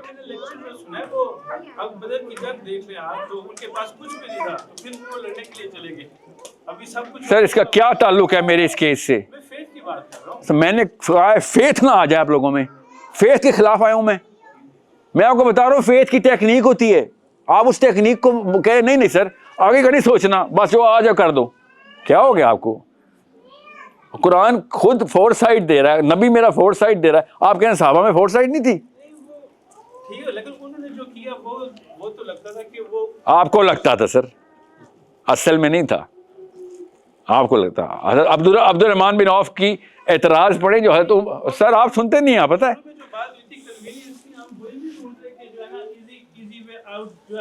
I think you should speak that, ask that question in English. I'll tell you why. Because there are a lot of people who cannot understand. That's a very important question you're asking. So basically, we are still trying to find the convenience of the thing, you know, like in society, and so that. Give me an example where I said convenient. This will be convenient. I can't remember. No. But this is convenience. This is not. This is gonna get you killed. Yeah, this is gonna get you a long, long life of slavery. But yeah. 1 year on that side. You think this is 1 year? Yeah, maybe less. Maybe less. 1400 years, this book didn't let us down. Do you think it's gonna let us down in 24 hours? It's again, I will say that there is convenience that gives you. If Imam Hussein did the same thing like that, he would have stayed. You know, like. Imam Hussein did it for him so that you can be called Umar, not Shankar. He was thinking 1400 years from now, from that time. If he didn't do that, you would have been a Shankar, I would have been another Shankar. We would have been discussing bhajans by now. We would have been Sitas and Gita sitting here. If Hussein didn't do whatever he did. You think he was just doing it for, okay, let's just see, kal ki kal dekhenge, aaj 24 ghante sahi guzar lein. That's their philosophy. The Prophet ﷺ's son is not looking at the day of judgment and the last man before the day of judgment. The prophets come in with the foresight. Ummati, Ummati, Prophet ﷺ says, Ummati. You know who that Ummati is? Not even me. My greatest and the greatest grandsons. They're looking for 1,000 and 10,000 years. By the way, ours is the only prophet who documented the centuries. That's the prophecies of Prophet ﷺ. Is for centuries and centuries. The Prophet ﷺ talked about the Dajjal and the coming of the, Isa ibn Maryam. You think he did not have a 100-year plan? 100 EQ. Oh, 100 is 3 generations. That's why 100. Because my direct repercussions are on my grandchildren that I can see. After that, I will be dead. There's more chances, and I'm not going to see not me, but a regular man is not going to see his great-grandson. But on average, most people see their grandchildren. So that's 100 years. That's a 100-year slice. Okay? That's why it's called a 100-year plan. So that the kids start critical thinking, challenging their fathers. And as soon as they start challenging their fathers about any question, they start filtering out the grandfather's nonsense in philosophy.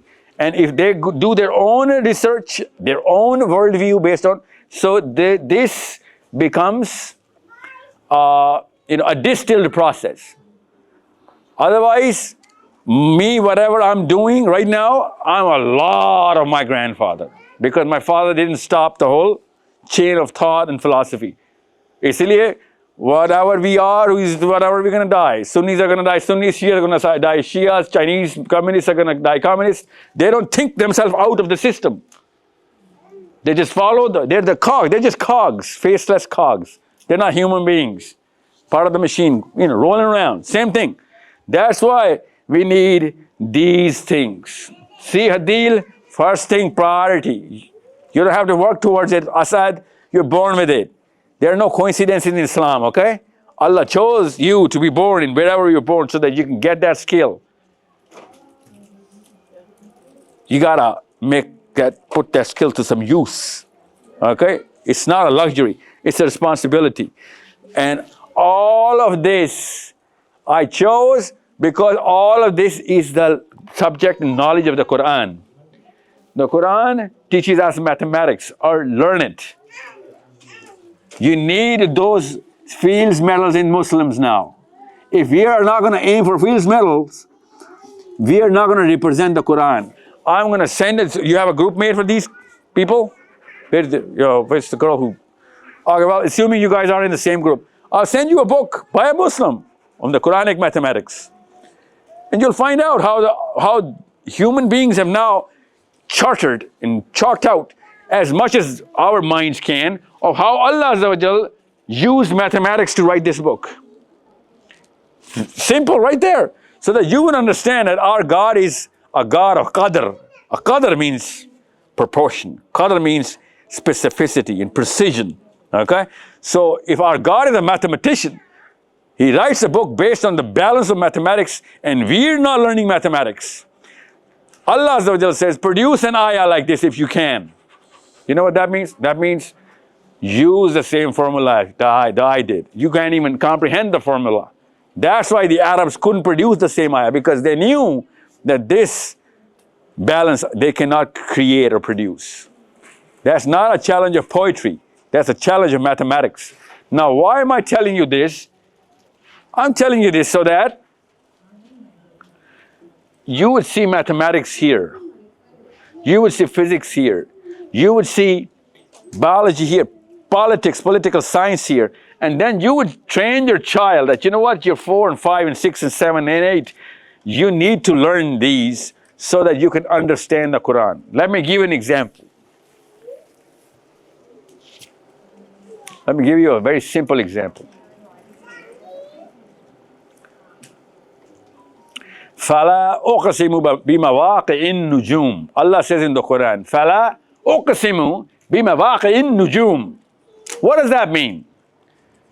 Allah is swearing, Allah Azza wa Jalla is swearing, that I swear upon the death of the star, the place where the stars die. And if you know, only if you knew, this is a very big oath I just took. अगर तुम जान लो तो ये बहुत ही बड़ी कसम है जो मैंने उठा ली. Allah Azza wa Jalla is saying that. So, why is this such a big oath? इतनी बड़ी कसम क्यों है ये? Think. And why is Allah Azza wa Jalla swearing upon a certain part of the universe, certain part of the heavens? What is that part? You think we're just going to surpass this verse in the Quran? When Allah says, this is too big, does that not halt everything else? The whole machine should stop. Why is that so big? Ji, Umar, why is this itni badi qasam kyun hai ye? Think. It's mentioned in the Quran, Surah Al-Baqarah. Maybe, like you said, it could be the way to the second heaven. Or It could be. I'm not saying it is there. But the part itself is so big. Why? Why is that big? You know how we know how big this part is? How do you think we knew how big this part is? Asad, do you know the meaning of this verse? فَلَا أُقْسِمُ بِمَوَاقِعِ النُّجُومِ. What does it mean? Like Allah, like He says in like the place of the stars. The place? The stars. Place of the what? Stars. Place of the stars? No, it's not the place of the star. It's the place of the death of the stars. Okay?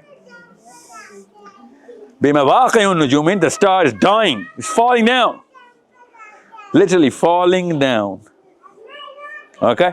Now, can you learn it through political science? No. Nujum is not political science. Nujum is what? Nujum is astronomy. So Allah is telling us to first read astronomy. That's when you're going to find out. Because Allah says, لَوْ تَعْلَمُونَ. So yeah, if you only knew. So you have to learn physics? Yeah, okay. So why is it so big? Well, physics tells us why it's so big. Why is it so big?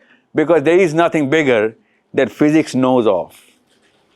Physics does not know of anything bigger right now in all of the universe than the place which Allah says right now, right here. Nothing bigger than that. Nothing bigger, not only in size, but in the mechanism. The mechanism of that place, we now know. We know now through physics. So, 1400 years ago, Allah is pushing me to be the first guy. 1400 years ago, right? At that time, there was no telescope. So one Muslim, stands tall on a dune, regular sand dune, and says, you know what? Allah says in the Quran, إِذَا الشَّمْسُ كُوِّرَتْ إِذَا الشَّمْسُ كُوِّرَتْ. Iza means when. Shams means our sun, right? Kuvirat means, like what? Yes, give me the closest meaning you can think of. إِذَا الشَّمْسُ كُوِّرَتْ, Arabs. Yeah. No, kuvirat. There's a word, kuvirat is a certain word. That's the beauty of learning Arabic, right? Because unless you know what Allah is saying, we will not open the right door. These are the doors. See, I'm telling you, your kids are naturally born to be fascinated by this. Idha shamsu kuvirat means when like a what? When the sun is like a circle. When like the sun formed like as a circle, as a sphere. It's called a spiral. Okay? Not a circle, it's a spiral. I don't know exactly. Yeah, I know. You don't know, and I know, so don't worry. You use the best, closest word. I'm going to give you the exact word. So, the dark spiral. I do not have the picture right now because I do not have Google here. I should have had a slide. I think I might have it. I'm not going to open these slides. Don't worry. This is not for you guys.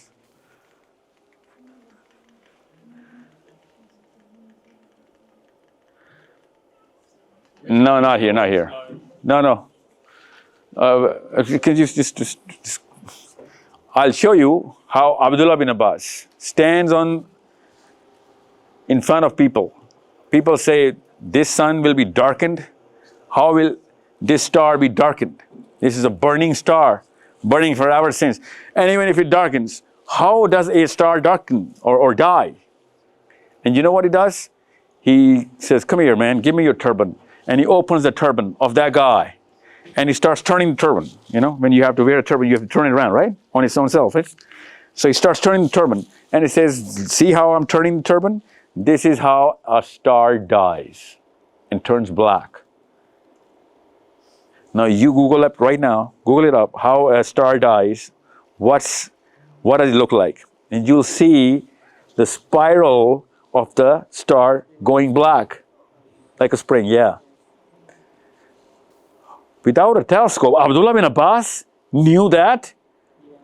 Without Newtonian physics or Einstein even, remotely born, how did he know? Where does the Quran say the star? Yeah, so think, yes. Not all stars do go black. Yeah, I know, not all. There are two kinds of stars, yeah. So that also means this sun is that kind of star. There's two pieces of information here. You know what I'm saying? Now we know that our sun is going to go black, by the way. This star is going to go black, not white. Now we know. Okay, it's not going to turn into a black hole, it's going to go into a black hole. Most probably. Okay, now we don't know for now, we don't know that. But even if it goes into a black hole, it's going to still die its own death before something happens, okay? But before any of this happens, a third event is going to happen before all of this. It's going to blow up in size, which is going to happen to every star. It's going to happen to us as well. And when it's going to go up in big, inflate in its own size, that's the day we all are being told what's going to happen that day. And I'm thinking it's going to keep expanding for 50,000 years. All Muslims know why I'm saying 50,000 years, right? It's going to happen for 50,000 years, but it's going to be at a time where some planet or some constellation is going to come closer, and all of whatever is going to happen in that constellation where Allah says, يَوْمَ تَبَدَّلُ الْأَرْضَ غَيْرُ الْأَرْضِ. On that day, we are going to change the planet with some other planet. How beautiful the gift of Arabic is, eh? How beautiful it is. Do not ever take it for granted, okay? Don't ever take it for granted. Yeah, inshallah, okay? So, why am I talking physics here? You want me to talk anything else? I'll show you that. But you know, kids are not going to learn biology or psychology. Hajra is not going to be fascinated by psychology. Hajra is naturally going to be fascinated by astronomy. But 14-year-olds and 15-year-olds are naturally going to be fascinated by psychology. They think it's power and technology, which it is. You understand the behavior of the group, you can change the behavior of the group, tune it in, tune it out, make them do this, make them do that. That's a lot of psychologists doing a lot of things right now, on us right now, right? Anyway, billions of dollars have been spent on psychology, billions, to change the opinions of groups. Like we know of what's going on in Israel and Palestine. Okay, yes? I think one more thing that affects child psychology from early on. No, I'm not talking about child psychology. I'm talking about children going towards psychology, okay? I'm talking about this right now. This socket of psychology does not appear in the brain before the 13th year. And it's going to appear in the front anyway. Here. The socket of psychology, as soon as it appears, you got to plug psychology in. And there is pure psychology in the Quran. Purest of the pure psychology. Okay? For example, let me give you a small example. Kizb. You know what kizb is? Kizb. What is kizb? Yeah, lying. Allah says kizb is the biggest zulm. Zulmun azim. Prophet says, jhoot, zulmun azim. You know what oppression, zulm is? What is zulm? It's like... I'm in love with this boy, isn't it? It's just like my anchor. Yes. MashaAllah. Zulm is like when someone is... I will give an example because I don't know the word exactly. Uh-huh. Someone, for example, is like he did something like not... Why don't you come and sit here, man? Come here, sit here. Sit, because you're my interpreter anyway. Eh? Come, sit here. Gee, yes. So, have you ever thought zulm, झूठ एक जुल्म क्यों है? Think, मैं उर्दू में बता रहा हूँ साइकोलॉजी को ट्रिगर करने के लिए. झूठ एक जुल्म है. Does it make sense to you? Does it? Tell me why. Because it hides the truth. Because it hides the truth. Why it becomes a zulm? Zulm means oppression, okay? Oppression. Zulm is like cruelty, like snatching what is rightfully mine, okay? It's like zulm is like, tyranny. That's the word, tyranny. In England, you call it tyranny. Gee, why is it tyranny? Because it deprives you of the opportunity to grow. Deprives of you of the opportunity to grow, really. Close enough, yeah, that's a good attempt. I'll tell you what. Zulm means to put something at its place where it's not belongs. It does not belong. To give something which is not rightfully there, put something where it doesn't belong, or take it out of where it belongs. Right?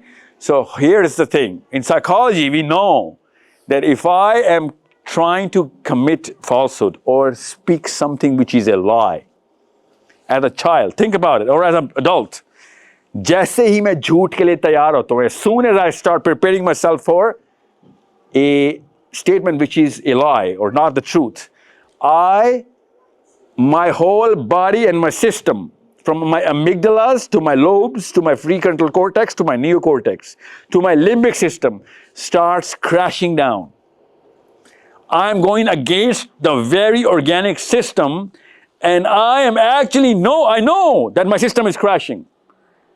And go to that moment, close your eyes, go to that moment, no, do it right now, close your eyes. Go to that moment where you remember you were telling a lie to somebody, okay, go to that moment. And right before that moment, you felt the deepest uneasiness because your system was crashing at that time. Your whole personality was changing because you knew you were going against a certain design that you are of. You are not only going through embarrassment in front of your own self. I'm telling you this right now. Happens to every human being. You can't miss it. Happens so clearly, you can't even ignore it. Happens so well, you can never ever forget it. Happens every time. So when you're actually deceiving somebody by telling a lie, your body is actually crying right there. It's crying like, not with tears, crying like shouting. And you're going through it, but you're still going with the follow through of the lie, because you've done the cost versus benefit analysis, and you're saying, you know what, I'd rather tell a lie and get out of this trouble than to be in that trouble, because that's going to be way more embarrassing. But your body is actually going towards a certain reaction against this. I'm hoping everyone's gone through this, because it just doesn't take a rocket science parenting to make a boy on its natural fitrah of the truth. But you all know what I'm talking about. Once you know this is a process, then you'll know that when Allah says this is a big, a giant, a great zulm, then when you commit falsehood, जब झूठ बोल रहे होते हो, जुल्म कर रहे हो, किस पे? अपने आप पे. You're crashing the system that I made. You're changing the chemistry and the wiring that I made for you. And you're unplugging and, cutting off the circuits of the system when you're committing falsehood. That's the picture we cannot show to a child, because his psychology, his brain is not developed. This boy has. That kid, that Hajra does not. So as soon as he goes into psychology, he understands, okay, this is the soul system. Why I'm telling you this is so that you would understand that every single phase of the child, different sockets keep appearing.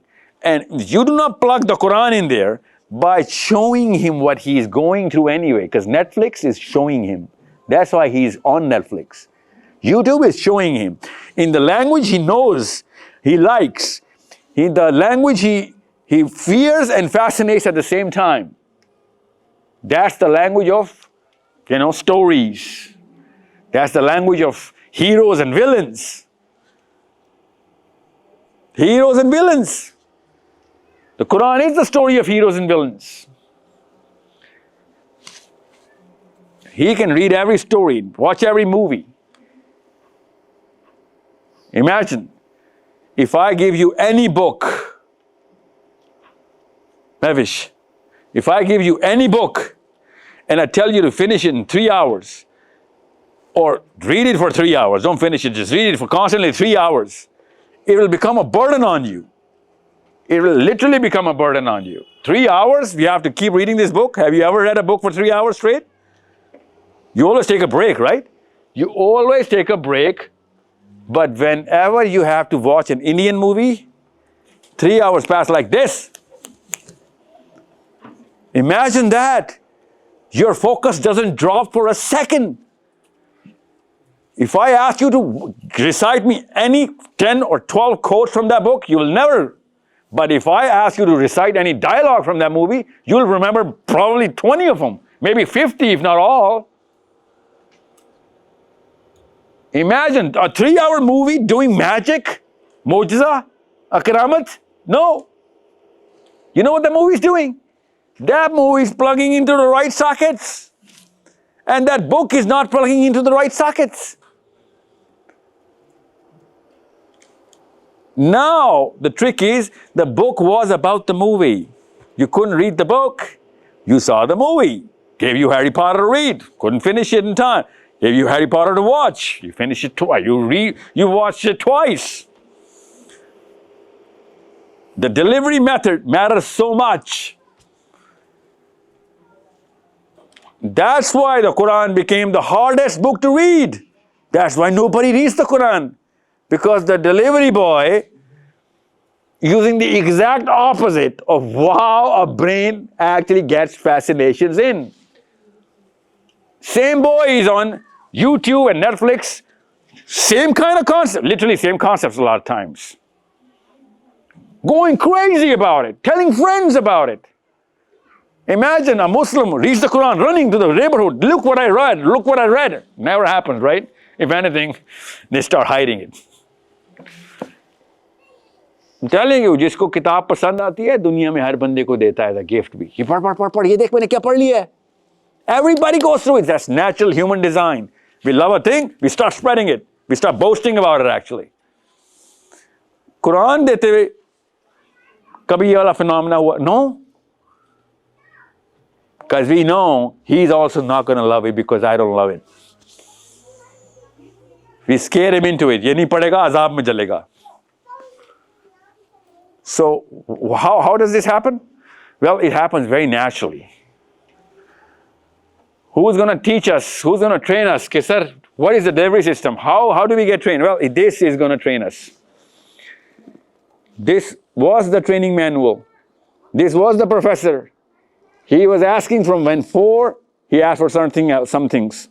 For example, when he was 4, when Muhammad was 4, he was asking for dinosaurs, right? Or what's the word? Transformers or Godzillas. Stars? Cars. There you go. So, were you into dinosaurs too? Maybe. Maybe, yeah, okay. Well, because this, you don't even remember. You're too old now, right? You're an old man. That's how fast kids grow. You know, we don't change our fascinations after, 20 or 21, but we change our fascinations every week when we're this age. Literally every week. Actually, we judge kids who are still in that fascination. Last week, I was there too, but you know what? I'm too old for this. You're still a little minor. You're a little toddler, you. So, those are the pathways human beings are teaching us through their behavior, their fascination, their demands. And we're just not reading into it. In other words, I'm going to make it simple for you. Every time a child says, I want to watch this movie or this season or that toy, you can pick out the category, find that category in the Quran, see, it's going to be there. It's going to be right there. Because that's the natural human design. But you got to be really equipped to find that category, understand that category, connect this category with all of the rest of the categories of that age, and then deliver it. It is that simple. Hussein al-Islam says, there's not a single child in Arabia who is not taught the maghazi of the Prophet ﷺ. Do you know what maghazi is? The child goes into the stories of heroes and villains. Every Arab knew how to tell a story. Actually, we still read their stories. That's actually the Greek and the Arabs are the most famous of 2 literary societies of that age. So what are the stories? Well, Quran is full of those, developmental stories where the villain becomes such a big tyrant, he starts to become or claim himself as God. And then a guy with absolutely no resources goes to him every single time. Challenges the power every single time. Goes through problems every single time. Wins every single time. And imagine us, because we're not trained on those stories. Palestine is not such a big problem, I swear to God. It's become a mountain. Okay, well, that should have excited us. We could have been David. That could have been Goliath. We could have been Dawud al-Islam. That could have been Jalut. But we know that miracles are not real because that's in the Quran. It's not real. Otherwise, it would have been in physics. If miracles were real, they would have been in the books of physics, right? But miracles are not real because the anti of miracles is called physics, right? It's a science. So hold on there, hold on. So if the anti-miracle is physics, so Allah Azza wa Jal says, we gave David against Goliath a certain miracle. What was the miracle against physics? What was the miracle? Singing. Yeah, I know. Pakistanis believe Dawud al-Islam was a singer. Na'udhu billah. Yeah, I mean, no, you're not the only one, trust me. पाकिस्तानियों को training मिली भी है कि दाऊद अलैहिस्सलाम नाउज़ बिल्लाह singer थे. ये होते हैं जब गलत डिलीवरी बॉयज कुरान को लेके आगे चले. सही कह रहे हैं, मुझे भी ये बताया गया था. And now it's like, really? One of our prophets is a singer. He doesn't really fit the whole profile, does he? Like 124,000 non-singers, this guy's singer. Doesn't really, plus he was a king as well, so Well, how did that happen? And you know what? He was actually two of the miracles Dawud al-Islam got. Every prophet gets totally different miracles. But Dawud al-Islam not only got, because you said singing, because that's exactly what the miracle is, but not singing. He got the miracle of sound. We think he's singing, na'udhu billah. He got the miracle of sound. You know what he did with sound? He actually used the wave, the frequency of sound, the wave. And he could actually change the shapes and the structural integrity of matter, which now no physics can do. That's in the Bible, in the Torah, and in the Quran. And Allah says, you gave him power because of the sound, that if he held metal in his hand, the metal will melt. It would soften in his hand every time he used to hold, because the structural integrity can be altered through whatever technique sound can have. We do not know that yet, but we know in theory it's possible. Yeah, I know. So he knew the frequency. And not only that, mummies understand this, because Dawud al-Islam taught the same thing to Sulaiman al-Islam, of course, father, son. Now we know why and how Sulaiman al-Islam, using his father's teaching, can hear the sound, right? Hear the ant telling him that Sulaiman's coming in, hide yourselves. And then he says, why are you afraid of us? Did you not think it is weird that people think, looking at a prophet talking to ants, and ants are replying back, he's talking? Would you not think it's so weird? What if I'm talking to ants in front of you? What are you going to think? No. Don't. This is real, okay? This is the Quran. This is Allah ki qasam, this is real. He's talking to ants, but he's not talking Arabic or English, right? You need to understand. Quran, ants did not speak Arabic. You need to understand that. So if I'm talking to ants in front of you, I'm not going to be like, hey, how are you doing? I am going to be communicating somewhere. And you only know English or Urdu, right? So you do not know how I'm communicating, but you can see me communicating. So it should be a very, very weird phenomenon in front of you. But we look past this. We read the Quran, and Sulaiman al-Islam is, communicating with ants, and real dialogues, by the way. Real information being passed, by the way.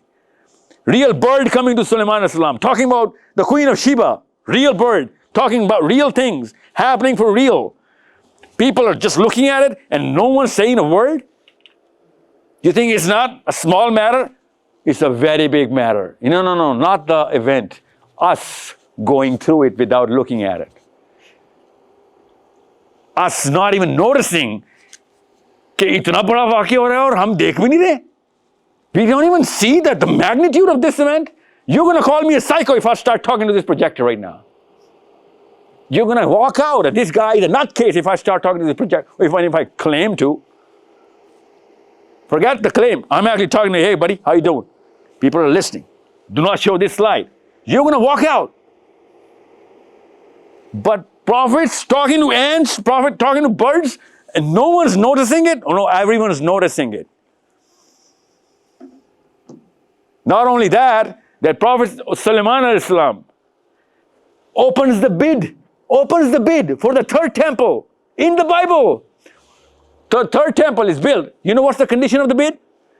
Whoever is going to build the temple is going to make sure. You said the word. I didn't say the word, okay? I'm going to use the same word. If you need to build this, if you have a company, you can build this temple. Our condition is that whoever is going to build the temple cannot make any sound. No matter how many millions of bricks of clay or whatever you're going to use, no, not even a single frequency or decibel of sound. Now you tell me who's going to build it. And some guy comes in and he says, yeah, I can do it. I'll create a structure, a big structure, temple, which is, by the way, a real temple they built, right? And no one's going to hear a word, or no one's going to hear a sound, a beep. It's going to be so quiet. So it's all about sound, buddy. And you know what sound is? You study sound in what? Biology? mathematics, or what, Adnan? Physics. Physics. You read sound and physics, grade 8, right? Sound wave, crests and troughs, amplitude, wavelength. Yeah. Why did you not see it in the Quran then? That's why kids jumped into physics, understand. And now we know levitation is possible through sound only. Yes, sir. My question is, Nabi Muhammad gave us Quran. He taught the Sahaba the stuff that we are going through right now. I know the Antichrist is going to do better than. But Nabi Muhammad didn't give us these information, otherwise we could have said, like, complained about the Prophet didn't give us this. So he gave us Quran. He didn't give us what? These miracles, like previous prophets showed these miracles. So basically, Nabi Muhammad gave us the Quran. Quran is the miracle right now. Prophet ﷺ did not have any miracle, you saying? I know he had miracles. This Quran itself is the miracle of Muhammad. Quran is the only one permanent miracle. Otherwise, our Prophet ﷺ, many miracles were given to him, yeah, but he did not have one specific miracle which was given to every prophet specifically. Yeah. So what's the point? He is the Tawheed concept of the Sahaba. So he didn't explain the physics and these kind of things. What? He didn't? So basically, Whoa, hold on. Why are you saying that he didn't? in terms of the first thing is Tawheed. Okay, first thing is Tawheed, we all agree to that. Why are you saying he didn't teach physics or chemistry or biology? Did every Sahaba, Not every Sahaba. I know that Abdullah ibn Abbas, there are certain Sahabas, they know. Imam Jafar invented chemistry, you know that? No, just say yes first. Yeah, okay. He did. How did he come up with it? He had a dream? Quran, yeah, Allah gives the knowledge. Yeah. The Quran is in knowledge. He didn't get wahi, right? Imam Jafar is not a Nabi. So Quran is, Ibn al-Haytham comes up with biology. How? He says Quran. He didn't get a revelation, right? Because of this physics, Yeah. because of the chemistry they developed, did we shine in the world at that time? Nobody, listen. At certain 3 centuries, like 100 years, few. Gee, you have to say something? Yeah. You want These us... are innocent questions. These are, I have got He's questions. shown for 1,000 years, so how can you say that? No, I know Listen, that. I'll answer it, sir. Who invented mathematics? What is it? A Christian? He was Muslim. A Jew? Wow, where did he come from? Iraq. Iraq. Oh, Iraq, from the area of the Prophet ﷺ, the Sahabas and the Tabi'is. No? Tawheed, yeah. Who is Iraq is an Abu Bakr Siddiq, man. Come on. Yeah, that's right. Why are you taking it away from Abu Bakr? Okay, that's fine. But Nabi Muhammad, at the time of 100, like let's say, if you say, how did they, basically the aim Listen. I'm trying to say is basically the first. Oh, I'll answer. Umar, listen. I'll answer. Don't worry. Musa alayhi salam was given the staff, right? What did the staff do? Convert into Panadol or paracetamol, cure the headaches? Did it? What did it do? It turned into a snake Why? Why a snake? because to defeat the magician. Why do I have? They have snakes. Oh, they had the snake, so he came up with the snake. They turn into snakes. The shaft turned into a snake because they had the snakes. So they came up with some knowledge to convert something into a snake. And Musa alayhi salam shaft turned into a snake, not some medicine, right? Okay, so Musa's shaft did not heal the blind or raise from the dead, but turned into a snake. Because the enemy was playing, the kahans were playing the game of snake, turning things into snakes. Right? So, Isa ibn Maryam, did he convert anything into snakes? Why? That would have worked, wouldn't it? It worked for the Egyptians. Why did the snake thing didn't work for the Romans? Think about it. It would work for me as well. You, in Newcastle, if I turn this into a snake, you call me something if not a prophet, right? You call me something, right? So Isa ibn Maryam didn't convert anything into a snake. He came up with something else. What was it? Let me think. Oh yeah, medicine. Right? Because the Romans were boasting about medicine. And he said, okay, you're trying to heal whatever, let me heal the dead. Here you go. Back to life. You know, Mother Zadanda, you know, which science cannot fix right now. Born blind cannot be fixed. Does not even have the optic nerve. He turns him back into a regular seeing man. So Romans were not going to be fascinated by the snake, even they some could be. Maybe a political victory could have been won here and there. But Allah's Sunnah is not to just keep fascinating people or, you know, show magic tricks. That's what I'm saying. Yeah, so Allah didn't show magic tricks. Allah is placing the miracles for us to learn what to do when your Pharaoh of your time is going to come. You are going to have to beat them in his own game. You understand me? So who's taking over the planet right now? Who's calling the shots on the planet right now? In terms of money, in terms of politics, in terms of knowledge. No. Not to countries, not nations. What are the three things? We are more fascinated about science. Those people who Not fascinated, we're ruled by science. The smartest people are rocket scientists, okay? NASA calls the shots on what the human progress and knowledge is. You got it? So you exchange Romans with NASA right now. You need to understand, we need to go fight physics with physics. We have the source of physics, the Qur'an. They have the derivatives of physics, which is good, great.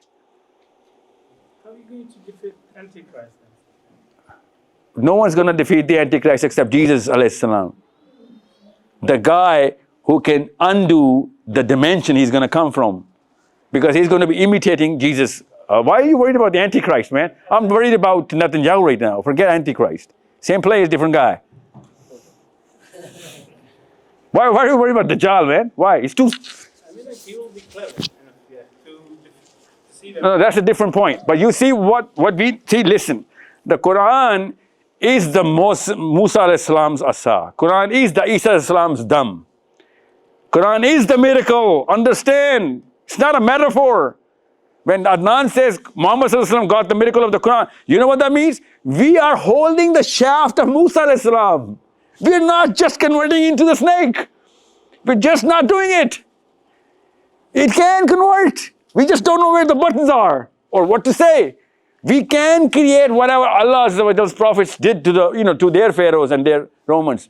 We just don't. ये मुहावरा नहीं है कि अल्लाह का कुरान एक मौजज़ा है. अल्लाह की कसम वही मौजज़ा है ये. उससे बड़ा मौजज़ा. Musa alayhi salam's shaft is a smaller miracle. Quran is a bigger miracle. But we're trained not to believe in it. And you know what the petty little thing that I keep hearing from all Muslims is? If it were not a miracle, it would have changed by now. What? That's the utility of your miracle? That the shaft is still a shaft? Aren't you going to use it? You have the dam of Isa ibn Maryam and you're not going to heal the sick? Really? Because of this psychology that, you know what? Isa ibn Maryam used the miracles because he was a Nabi. We are not Nabis. Well, this Quran is for all the people of the Nabi's ummah. We have to use the same miracle just like Isa ibn Maryam or Musa or Idris or Nuh alayhi salam or Ibrahim alayhi salam. They utilized it not to boast about themselves, but to put it to the use of human beings, you know, to get that progress in, that development in. That's when it starts. That's what I'm saying. You think the Quran is not usable anymore. That's what you're saying. I'm saying, like... You said just faith is enough. Faith is enough, like... The Quran does... You don't need to have faith and then the Quran at the same time. You can have faith without the Quran. Most of the Muslims have faith without the Quran. They don't read the Quran. I mean, like, when the Qissa of Umar, when he said to Sahabi that move towards, in a battle, move towards the mountain. So No, he says from the left, from the left. Yeah, move towards the left. So he was communicating with the other Sahabi. Yeah, this is, I believe, and you believe as well, yeah? What's that got to do with The anything? thing is, there was, what kind of physics was that? That was real physics, man. How would you explain it to... Because the sound came in their ears from the things that... You think it's not physics? No, yeah. But But that, That's exactly what my point is. that is a different kind of physics. There are two kinds of physics. So how would you basically turn your ear into that kind of a capable thing that they can receive? No, everybody heard them. All right, everybody. It's not about the people hearing. It's about the guy speaking. Okay? You need to understand. It was Umar's karamat, not the Sahabas who listened to it. I'm talking about that kind of physics rather than this physics. Oh, you want, oh God, that's what, so you should have started with that. So you want a specific few to have that power. I want every Muslim to have it. You tell me right now, you want Umar al-Khattab's powers. Listen. Yeah. That's not gonna, even the Sahabas did not, all the Sahabas did not have that kind of power. Only Umar al-Khattab had that power, okay? And that too, he didn't have it every day. It happened once. Okay, it happened 3 times actually, but just 3 times. So listen to what I'm trying to say.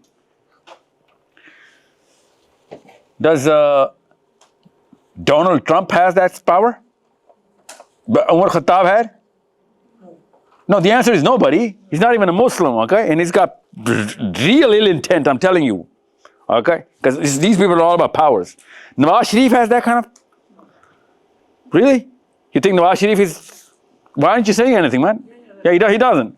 So Netanyahu does not have that power. Barack Obama did not have that power. And they are literally calling the shots just like Umar Khattab did and controlling whatever Umar Khattab did. With Umar Khattab's power, he had the system established. Barack Obama or Donald Trump or Netanyahu, without any Islam or any power, are running an establishment just like Umar Khattab. And you want me to first go, say, unless we become Umar Khattab, we're not going to have that power. These dudes got that power without even the Quran or Islam. They used the utility of the Quran. Without the Quran, is use the utility to surpass our minds, to control our fascinations, and to establish the right and wrong, the definition of logic, and rationale. That's why we believe mathematics is real, physics is real, which it is. They use the same things. You think America is wherever it is just because it's a fluke? No, it's not. Let me show you something. I'll show you how America became America, okay? This is it. I said, look at this slide, okay? Make sure you look at this slide. This is how you take over. This is why I want you guys to make sure these boys and these mommies are connected with the right technique. People who are ruling the planet, Umar, this is not a map of people who are ruling the planet. This is a map of how they're ruling the planet. We could have had the how. Muslims nowhere. Look at, as if there's a gap between it. These are the Muslims. Gap. By the way, this is not a Muslim country, it's in India. Okay? Here, you draw a map. Look at the Muslims. This is a Muslim land I'm drawing right now. Asad, this is where you came from, man. Right here. This is where I came from. Right here. Okay, forget these two, these exceptions, okay? This is where I came from. This is where you came from, Asad. Look at the map. I'm going to draw a Muslim map.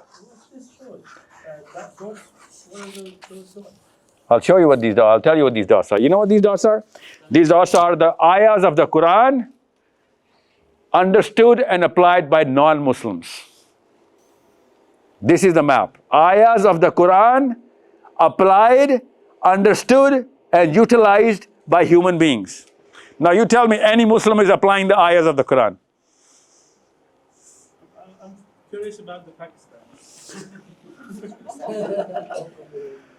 So once they use the same ayahs of the Quran, they're going to take over. Do you think this is a joke? By the way, Canada, you know why it's not there? Because people don't live in these parts of Canada, Asad. This is just the prairies, the snow places. This is where Canadians actually live. These are the Ivy Leagues.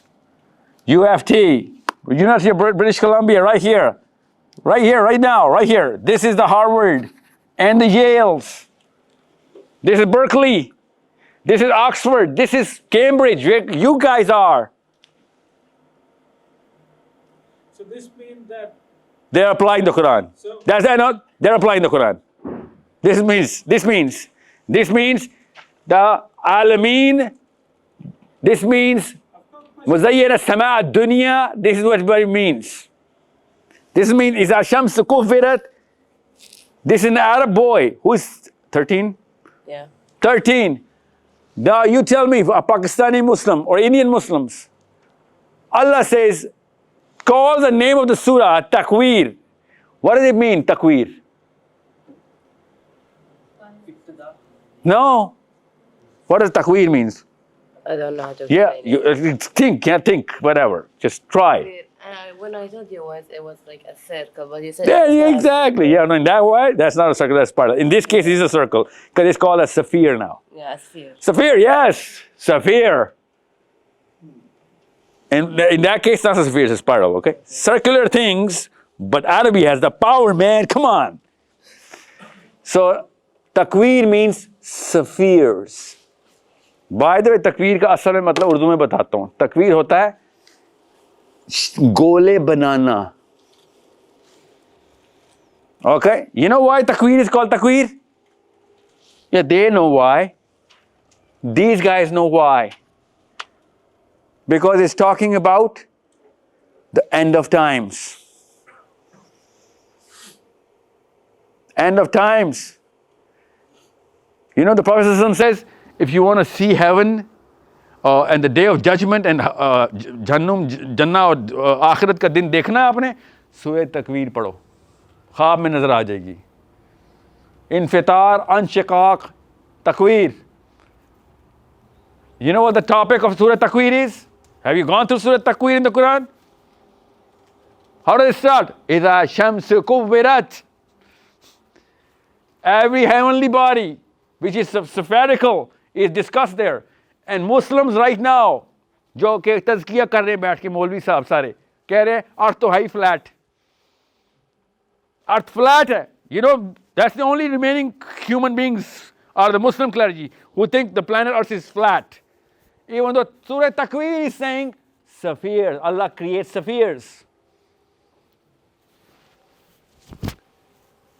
Imagine that. I'm talking about natural science, man.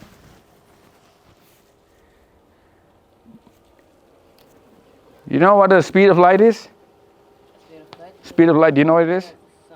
The speed of light. The speed? Yeah, speed, yeah, speed. You know it? Yeah. Yeah, what is it? The speed of light is like, the speed is... Well, what is it? How fast is light? It's like the size. The speed of light is... Like how do I... There's a measure, yeah. You're not old enough for that. Don't worry, you'll measure it. Don't worry. There's a measure. We measure it. Don't worry. That's the fastest thing right now, okay? That's the fastest thing in the universe, right? Now, I'll tell you why I'm talking about speed of light, okay? In this slide. Allah Azza wa Jalla in the Quran had already taught us this. We didn't know that. That's why we didn't teach them. You know, the only place in the universe, Quran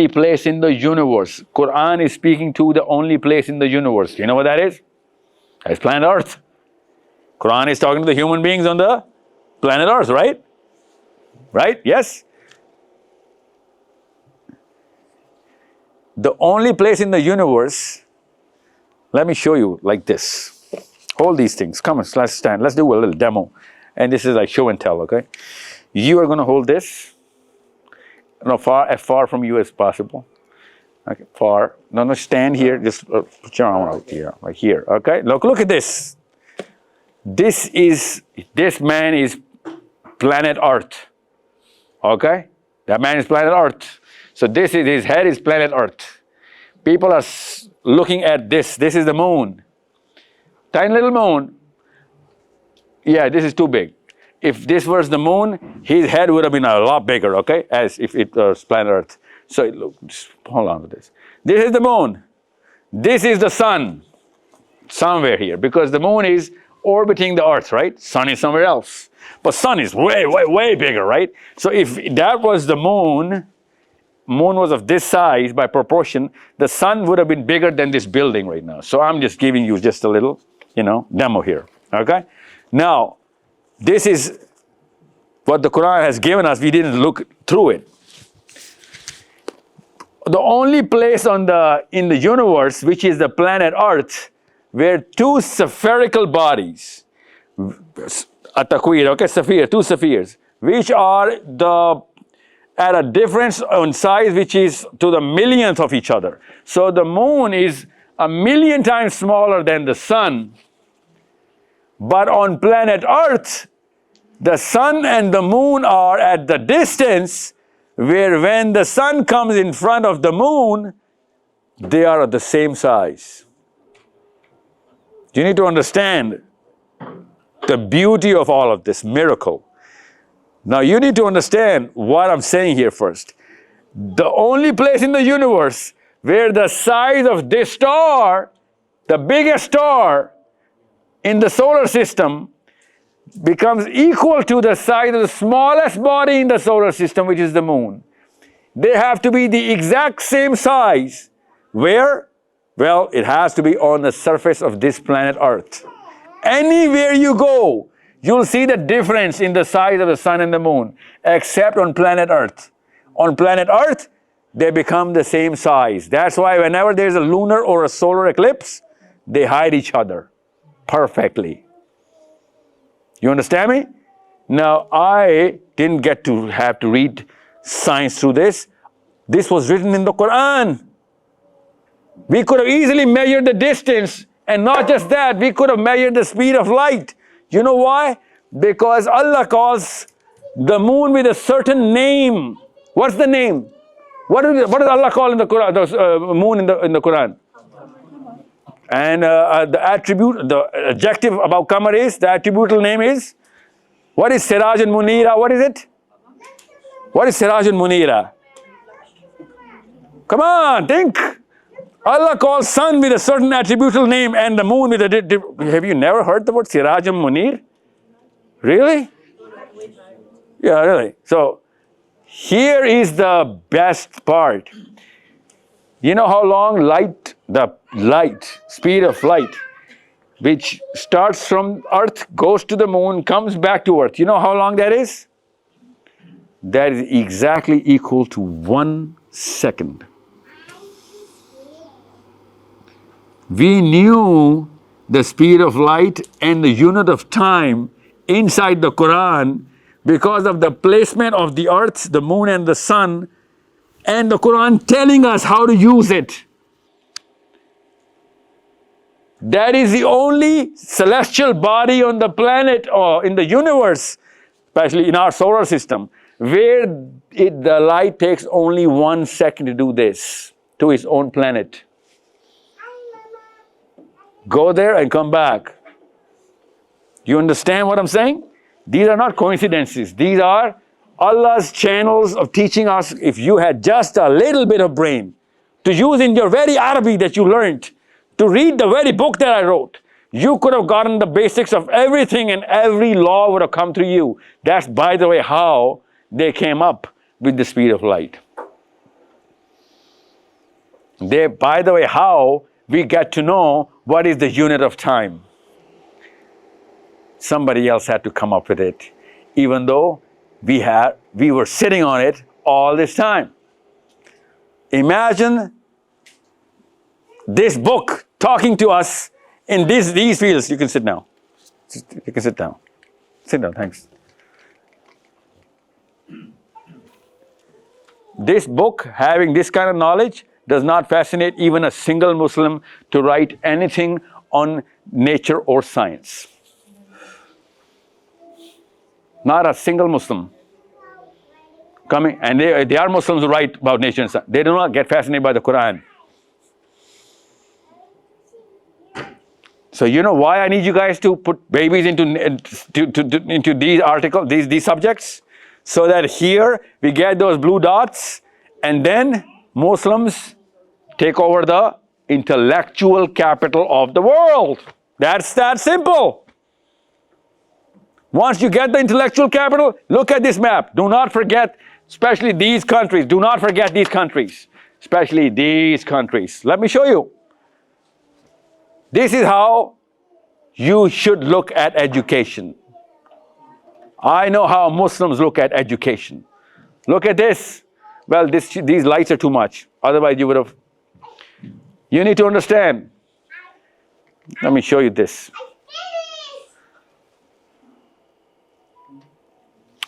I need to turn this off and. Oh, it's all right, don't worry. Let me show you this.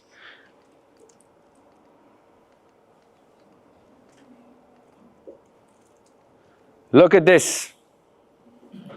La ikraha fid din. People running towards the certain countries. People here running towards certain countries. Because of this. Now I need you to look at the green areas, the green zones, okay? Now, okay, no, this is not, greens are not Muslims. Oh, thank you so much. You should have done that a long time ago. Come on. Okay, here you go. Look, let's go back here. We were talking about this, right? Everybody knows this slide? Now, it doesn't take a rocket scientist to know. By the way, this is Israel, okay? These dots are coming from Israel. Okay, this is Israel. You need to understand why I said that. Okay? Now look at this. Look at the names. Look at this. Iceland. There's a reason why I said Iceland. I didn't make it up. These are real numbers. Luxembourg, Germany, New Zealand, Holland, Finland, Sweden, Switzerland, Norway, Denmark. 1, 2, 3, 4, 5. 5 people from Scandinavia. Literally all of them? Yeah, all of them. Except what? 1, 2, 3, 4, 5. What am I missing? Well, Holland is not Scandinavia, right? So, yeah. So here, except for New Zealand, forget about that because I don't want to talk about that. That's because they question that there's too less of a people for them to qualify for the kind of problems that these countries are going through. So I get that 2.5 million people are not going to be that hard to actually jump into this kind of index. Okay, I get it, a good argument, but there are far less people in Belgium than New Zealand, and they didn't make the cut. Far less people in a lot of other countries, they didn't make the cut, but New Zealand made the cut. But I get it. They argue that, you know what, they make it to every time, they make it to the top 10 of the prosperity index. So my question is, hold on, forget about who makes it. Ask the real question, what is the global prosperity index? What does it comprise of? Who makes it? Where is the indicator? What kind of indicators actually come together to make this index? Anybody? Anybody? GDP. Okay, I'll take it for now because it's not GDP, but yeah, money is there. Yeah, go on, because it's the minimum wage, okay? Minimum wage is, yeah, so yeah, okay. Nope, research is not there. Education, yes. What else? Come on, education comes way later in the list. Yes, number 1, crime. Well, in other words, health and security, okay? Security, in this case, security. So security, health, then education, okay? Security, health, education, then minimum wage, okay? Yes, go on. What else? Corruption levels. Yeah, well, no, it doesn't make. Why would corruption come into this list? Why not? Well, if the more corrupt, the more prosperous? The other way around. Well, there's another word for it. Come on, think about it. Well, there's no way to measure justice, right? Well, you're right on the money, but you're looking at the. What? I'm sorry? No, not accountability. There's no way to measure it. I'll show you. The accountability is this. Here you go. This is accountability, eh? Come on. There you go. No. There's a map for it. But hold on. We'll come to accountability later, okay? Let's just talk about this. So There is a reason why these countries are prosperous. Freedom. Yeah, well, there is absolute, that's the absolute answer. There is freedom to practice the right things at the right time, and you won't be able to get in trouble for doing the right things, okay? Because in Pakistan or India or let's just say most Muslim countries, if you're trying to do the right thing, you need to do it the wrong way. Otherwise, you're not going to be able to do it. Yeah, no, it's literally the case. You got to be Robin Hood to feed the poor. That's literally Pakistan. Now, that's not my point. My point is not that. Forget about the irony of it. Forget the irony of it. Okay, we can include safety and security. Yeah. Well, that's the first output. First output. But look at this. Look at this. Look at the similarity of this and with this. Look at this. These are the same countries that made it to the top 10. That's not a coincidence. That's my case. Look at this Scandinavia and then Holland and Germany right there in the jungle. Germany and Holland right there. And Scandinavia. And look at New Zealand filled up. Can you see the colorful New Zealand? Question again. Sure. At the time of Muhammad, Yeah. Rome was the most prosperous and the Persia was the most prosperous. No, sir, it's not. What's your case? How do you know? How do you know that they were prosperous? Like they was the most developed civilization at that time. Arab was not the most. Arab was not the most developed, yes, but Rome was not the most prosperous region. Yeah. So right now, if you look at that one, so if you look at the whole Western South is basically most prosperous. Rome is right here, by the way. This was Rome. Hold on, sorry. Where is it?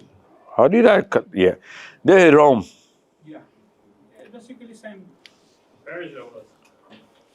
Persia is still Persia, man. Come on, forget about it. You never made the cut. Okay, that guy is a Persian, by the way. The guy's never made the cut.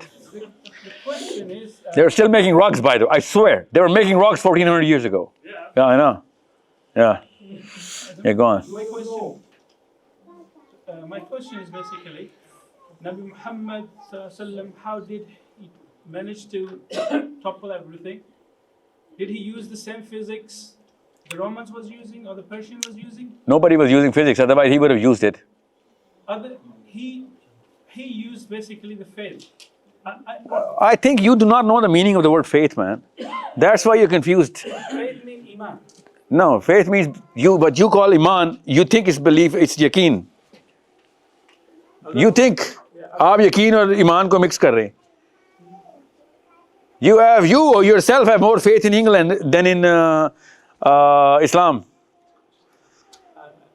Maybe. No, I mean it. You have more faith in the English system than Islam. Do you know about my hurt?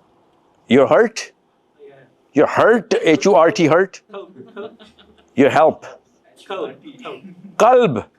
Come on, qalb is not help. My pronunciation, sorry about that. It's not. No, I know your. No, I don't need to know your qalb. I need to know your body. It's found in Newcastle, living here, right? No, not really.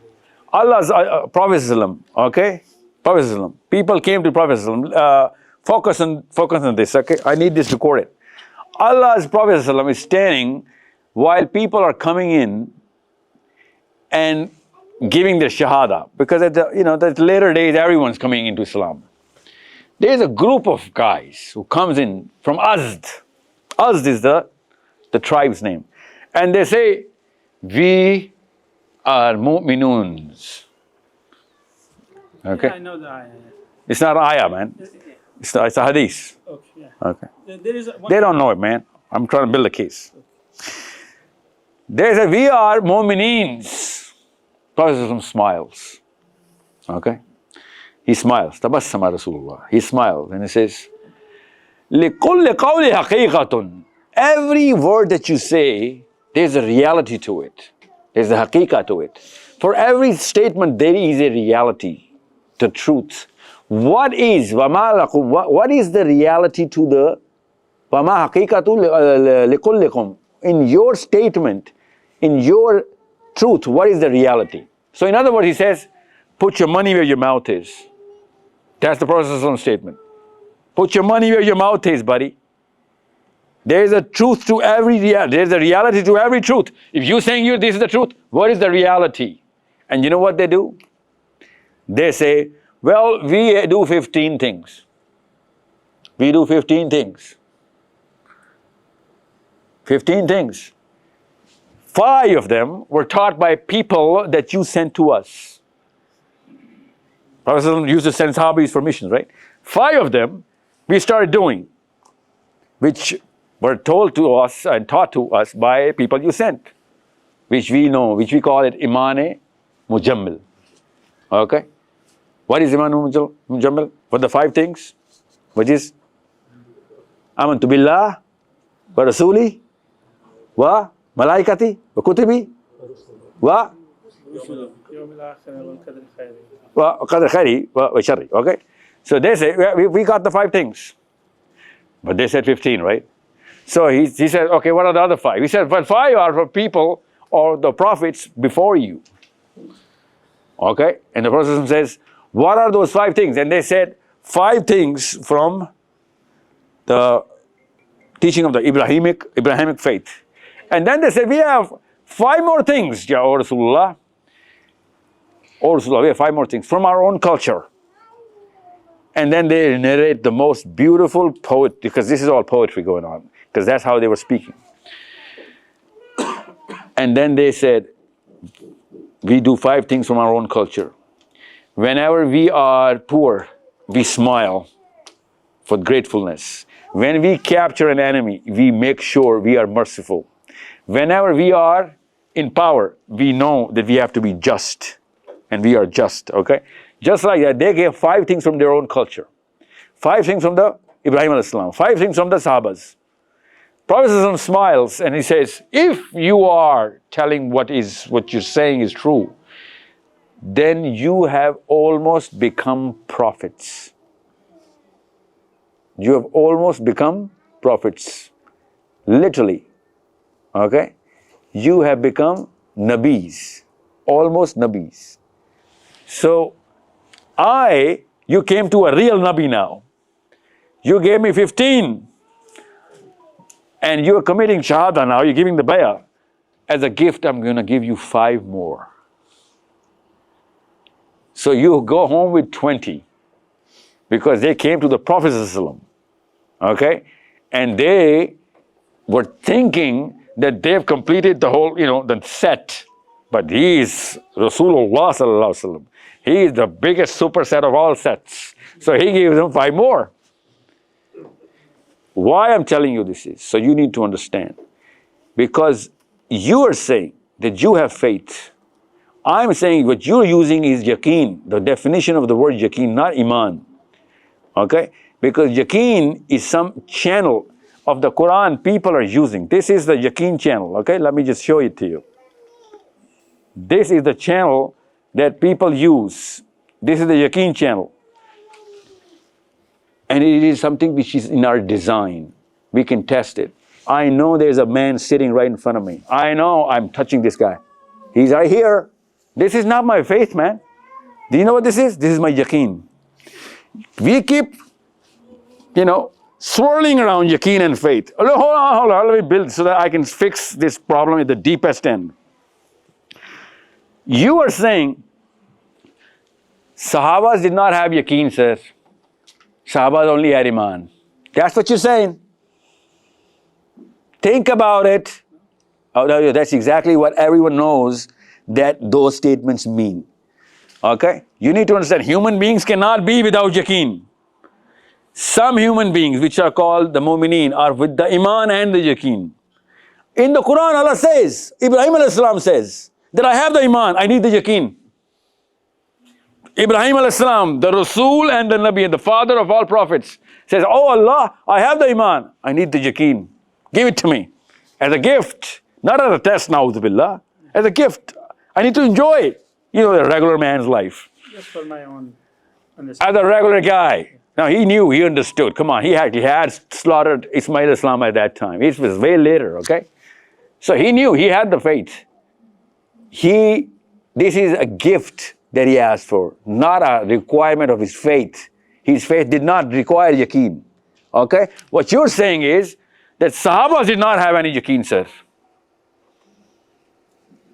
Okay? That's what your case is claiming, arching towards. I'm saying, listen to me. Your kids are generating this yaqeen through physics and chemistry and biology every single time, and they're running towards them. And not only that, it pans out every time. It pans out so much. It pans out so much that everybody goes into this yaqeen. And everyone lives their lives in education, you said, prosperity, and medical, health, and economics.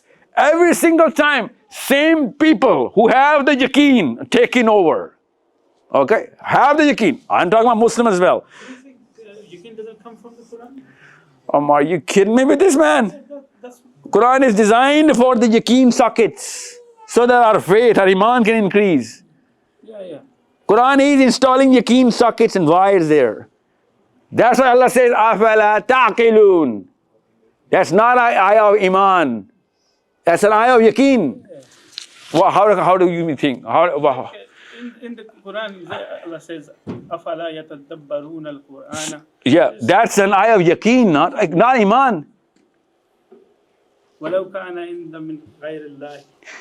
As soon as the word, listen, as soon as the word al-ghaib comes, the yaqeen goes. Yaqeen is for the five senses. When Allah says, use your brains, that's yaqeen. What is He going to do? He's going to raise the iman. Of course He's going to raise the iman. But only if the socket is connected.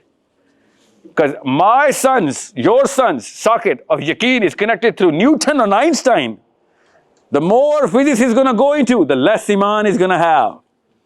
You need to study basic science, I'm telling you, basic maths. Is that alright if I'm asking a question? Yeah, of course. Why would it? We have time limitations, so like you need to finish here. Yeah, I'm using him as an anchor. Don't worry, he's doing my job for me. Yeah, that's why I was saying amazing questions. Yeah, exactly. These kind of things. No, don't ever be afraid of asking questions. Otherwise, that's exactly the point of the story. Let them ask questions. Okay? If you're not going to ask questions, I'm forcing it in you. And it's not worth enticing enough for you to think. Okay? That's exactly what the problem between Muslims is. We force Islam in, it's not going to stay. Okay? So actually, those are good questions, by the way. It's not like, don't worry. So actually, you know what? This is the bigger problem that Muslims are actually facing anyway.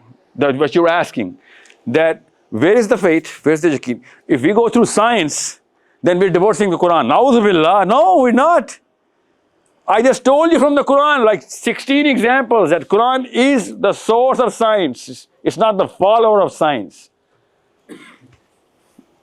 Did you read any book of physics which says, you know what, there's another heaven after the cosmic microwave background? Or there's 500 light years of water? No, physics doesn't even talk about this. They say, there could be anything, I don't know. If a Muslim says there's water, it could be water, because we found water all over the universe. There are oceans of water hanging in the universe, you know that, right? So, like oceans, like all of our solar systems can go into those oceans. Those such big oceans. So, science does not negate it. Science just says, till further notice. Science says, till further notice, man. We couldn't even do the dark matter yet. We couldn't do the anti-gravity yet. How are we going to talk about what's after the CMB? Because that's beyond the reach of our eyes, which is the James Webb eyes. That's all. So if we can actually get to see that, we'll reconfirm or confirm your Quran for you. I don't want to wait for their telescopes to show me 7 heavens. I want to make sure our kids make the technology and the rules and the formulas and the laws which explain the 7 heavens. Might even go there one day, I don't know. I don't need to, because I have faith. I don't need yaqeen. You need to understand. I don't need to see the 7 heavens to believe them. I already believe them. That's why I'm making machines about them, for them, around them. So can we establish our deen? By borrowing the knowledge from others or Borrowing. borrowing? So Einstein came up with the speed of light thing. He owns it now? All the light belongs to Einstein now? No, I mean like at the time. So hold on, Khwarizmi came up with mathematics, right, and algebra. They borrowed it. That's not the property of Khwarizmi, man. It's the human race, basically, the progress with the knowledge. So yeah, so I'll give you a hadith. Hold on, I'll give you a hadith to settle this. Hold on, I'll settle your mind. The last sermon of the Prophet ﷺ. What was the last sermon? Remember? Hijjatul Wada, yeah. What did he say? Google it up right now. I'll show you. I want you to Google it up. I'm going to narrate it right now, and you're going to Google it up, and you're going to tell me this does not make sense. Okay? You're going to tell me, sir, this does not make sense because this current psychology is the prevalent psychology in Islam. I'm going to narrate the hadith. You're going to Google it up. And you're going to be like, sir, this is against the very values of Islam, the psychology of Islam, even though it's a hadith. Okay? And I'm going to show you what the real value system of Islam is. So Allah's Prophet ﷺ stands on the pulpit on the day of his Hajj, the last and only Hajj that he performs. And all the Muslims gather. Okay? All the Muslims gather. I should narrate this in the camera, shouldn't I? So Allah's Prophet ﷺ says, are you witness to the message that I've conveyed you? People said, oh yes, Rasulullah, we are witness. Have I conveyed it to you fully? People said, we testify that you've conveyed it to us fully. He looks up in the heavens and says, oh Allah, remain a guardian to this testimony that I have conveyed my message fully. Does he say that here? Yeah. Then he says something. Listen to what he says. It's not rocket science. The simplest statement, you cannot make it go two ways. The Prophet ﷺ says, now that I've conveyed it to you, who are standing there? The Sahabas with their faith? Yes? Are you sure? And yaqeen. Faith and yaqeen at the peak. Okay, and the knowledge at the peak. From the Nabi ﷺ directly. Right?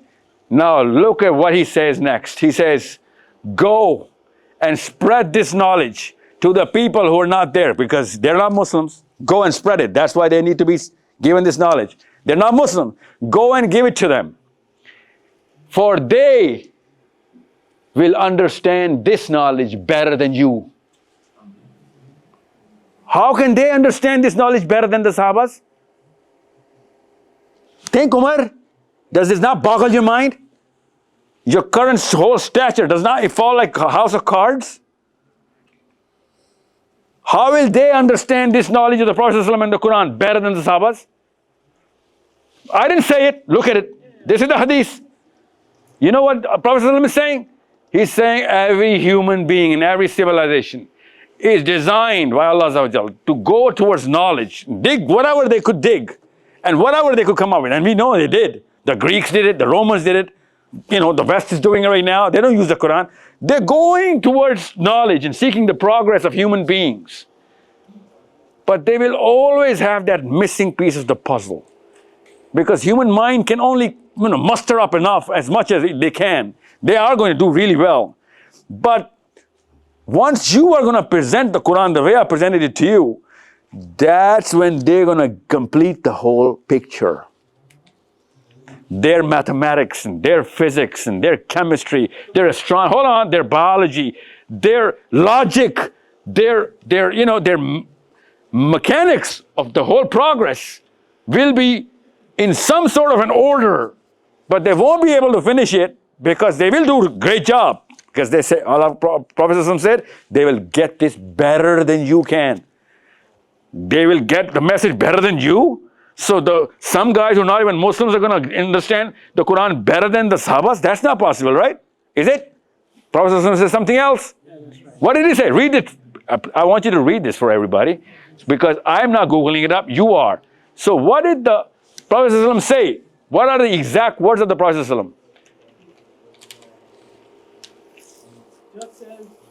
I read it over? No, just the later part. Now go and convey the message All those who listen to me shall pass on my words to others. Be a little louder and a little slower in speed. Yeah, yeah. Thoda uncha magar speed slow. All those who listen to me shall pass on my words to others, and those to others again. And may the last ones understand my words better than those who listen to me directly. There you go. Last ones. You know who the last ones are? Others in this English is not bracketed well. The generations coming after that, and the generations coming after that. Those people who are going to be receiving the message from the Sahabas are going to receive it better than the Sahabas. Because at that time, human brain, human knowledge, human progress has not started the intricacies of mathematics and physics and all of those stuff. It was political science mostly, economics mostly, and people were really good at this. Medicine was not even, born at an embryonic stage at that time. لِكُلِّ دَاءٍ دَوَاءٌ hadith, which is for medicine, cannot even be applied at that time. Most of the Sahabas died with medicine. They couldn't, disease they couldn't cure. Even though the Prophet said every disease has a cure. But the medicine had not progressed yet. Listen, focus on what I'm saying. So, who came up with the medicine? Doesn't matter who. We should have come up with the medicine. We had the Quran. We should have come up with the laws of physics. We had the Quran. I just showed you in the Quran talking about the celestial bodies as the source of all knowledge. And Allah doesn't stop there. He goes on, and I didn't even go. These ayahs are giving you knowledge so that you go to the yaqeen. That's for moment so that you can get more yaqeen.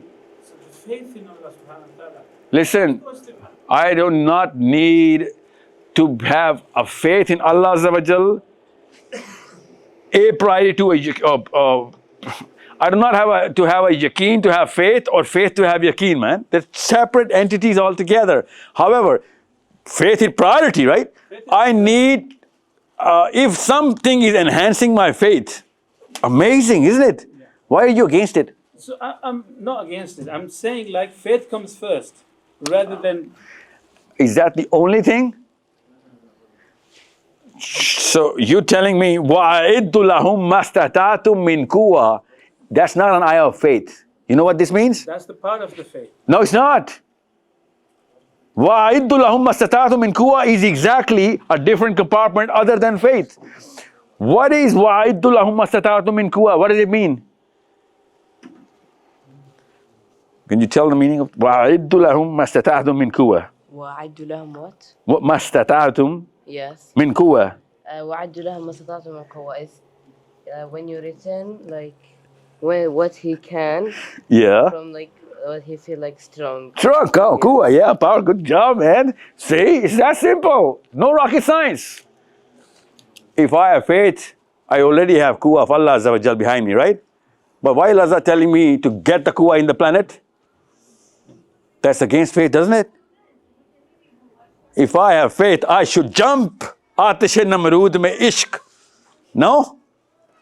Yeah.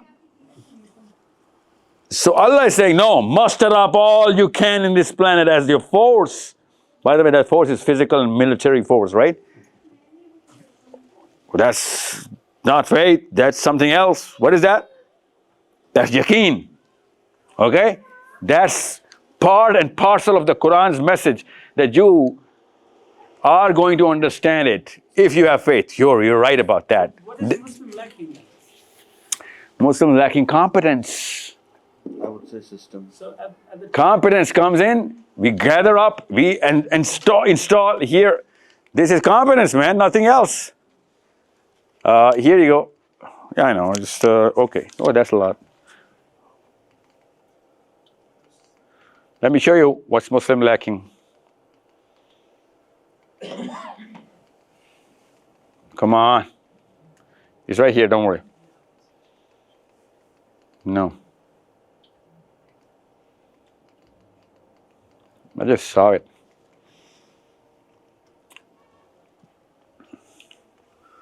Oh, there you are. See, this is what Muslims do not. An Arab would never make that mistake. When an Arab hears the word deen, he does not use the word religion. When Muslims hear the word deen, we use the word religion. An Arab knows that the deen means the law and the system. Muslims are not lacking it. Muslims have redefined themselves into submission of a totally different system. That's the problem. And how do we understand the system? Look at these systems. This is a map of the systems. This is the system. Okay? Let me show you the application of the system. This is the application of the same system. Output of their systems. Output of our system, look at the systems here. Look at what these countries are going through. These countries are going through what? We all know that. We came from these countries. Now, let me show you how to get this system in. Where was it? I just saw it. Here. So, this is where I am right now. I'm in a masjid right now. Okay? Not many masjids have the, what's the word? The sense to generate the pillars. Every time I come to Newcastle, this masjid says, you know what, come on, let's just do this right now. I hope more masjids are, getting more Muslims into the masjid and say, hey, listen, you are a part of a community, you need to be competent on a certain pillar. You don't have to be competent on all pillars, don't worry. We have, alhamdulillah, enough Muslims. We can get percentage of this pillar from these girls, these boys, that boys, certain pillars, right? I'll show you those pillars. There are only 3 or 4 pillars I'm talking about right now. So what we do is, we first and foremost connect the masjids. That's it. Our masjid is the school and the university. We gather up every Muslim, send them every day. If not every day, then every week, because they have school here. I get it. You guys are in a system right now. New system is going to be too hard. Just you run parallel system. But Saturdays and Sundays, Muslim boys and girls inside the masjid. At least for 3 or 4 hours, inside every masjid. Doing what? Well, here you go. Doing the knowledge and the skill here. Knowledge and the skill. I was in Birmingham. I am going to release this video, the Birmingham video soon. Watch that video. Birmingham people, what do you call them? Burmese, okay. The Burmese Muslim came together and they said, you know what, we're going to vouch and convert these masjids into learning centers, even business centers. Use this real estate so that masjid would never, ever, a human Muslim man, woman should cry tears of blood when the local masjid of his own area is asking for money. That's the lowest Muslims can go down. That is as low as Muslim can go. That the mother is asking money from the sons. Mother should be feeding us. Masjid should be feeding all English Muslims, who actually, a lot of them are on welfare anyway, should be on the welfare of the masjid. Masjid should be feeding the local community. Masjid should never ever ask for money. Na'udhu billah, that's the lowest Muslim community can go. That our masjid is asking for money. That's our feeding pot. So how are we going to do that? We need to convert these buildings into giving centers. Not just skill and knowledge, but health and education. How are they going to do that? Well, because you need to convert this real estate into a business center as well. Who's going to do that? Muslims are going to do that from the local community. Spin it around. I'm telling you this right now. I know of a community, if it gets half of the real estate that Muslims have, which is the masjids, they would have been trillionaires. Because right now they're just billionaires. You know what I'm talking about. You know who I'm talking about. By the way, I'm not talking about the Jews. I'm talking about Maimons. I'm talking about the Ismailis. I'm talking about the South Indians. I'm talking about the Parsis. You give them this real estate, especially in the heart of England, they take over the world, let alone England. But us Muslims, you know what we did? We individualized. What's this girl's name? Amina? Amelia. We individualized her. She is never going to think of the community. She's going to think of maximum her own husband and her own kids when she's going to be 30, 35, 40. That's the fermentation I want to change. And only you guys can change that. I can't do that. I'm sorry. This video you're going to replay 1,000,000 times. Nothing's going to happen. That home, that education in the lap of the daddy, daddy's fermentation going on. Little whispers, little events, 10 seconds of that conversation, 2 minutes of that walk. Jameel Saab, my host here, was talking about him taking his daughter for a walk. I'm thinking that's the most important event of a child's life. Not the school that she went to, not Cambridge or Oxford. No, that's the most important event. That's fermentation, where definitions are taking place. She is going to use Cambridge and Oxford, I hope she does, as a religious institute that, I'm going to get the skill from you guys and I'm going to apply the Quran in the world. I'm going to get because that's exactly what you told me what the Prophet ﷺ said, that they're going to get the message better. Well, right now they're getting it better. They're applying it. I just show you they're applying it. Why are we not applying it? Because we don't even think it is.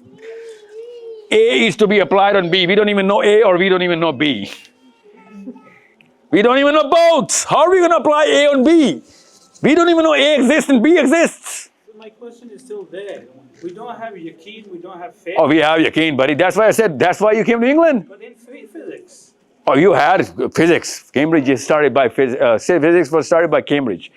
And by the way, if you had belief in yaqeen in physics, that's why when you turned the key inside your ignition, the car started. You knew it's going to start. That's yaqeen. That's physics. Right? So you have yaqeen in physics.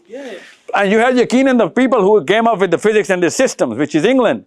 That's why you came from India, Pakistan to here.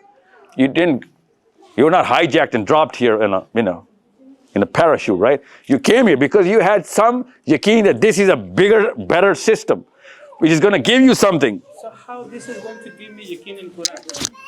No, this is not going to give you yaqeen in the Quran. The Quran is going to give the rest of the human beings the yaqeen in the system. You're looking at it the other way around. But we do have to focus on Quran first rather than... I'm just telling you how yaqeen works. England is an example of how yaqeen works. You need to shift that yaqeen into the Quran. That's what I'm saying. Okay? But Quran is not even taken as a book of system, man.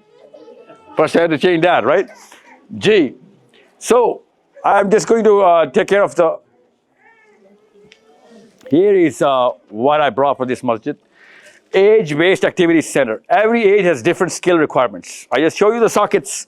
You need to convert these sockets into, connect them with the right wires got to go into the right socket, right? There has to be a research, debates, mental IQ enhancing body here. It's very, very simple. A lot of YouTubers who were regular 20, 30-year-old boys and girls, they came up with it. They came up with YouTube channels who are actually raising the IQ of people. And people go to their studios in whatever country to get a video on that channel. It is that simple. And I'm just talking about one element here. They're not research centers, they're just debating centers. This masjid should be in less than 5 years. I'm being very extravagant here, okay? Could happen in 6 months. If this masjid is not known for Muslim kids that they're going to come for a debate here, then, you missed out on the biggest opportunity.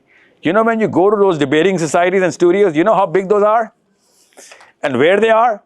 They're in the remotest, farthest possible place. You have to park 200 miles somewhere else, walk to them. And those tiny little dungeons are smaller than this corner from here to here. And you gotta just sit there because the camera is set up there because they don't have the money or the resource. We can have 200 of those, pods installed here where kids would come in and talk to each other.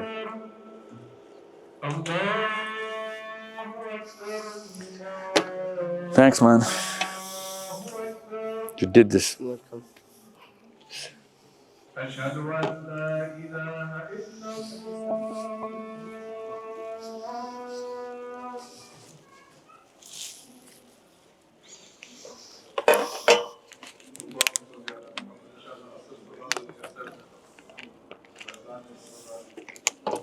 How much? 2 minutes? 5 minutes? How many?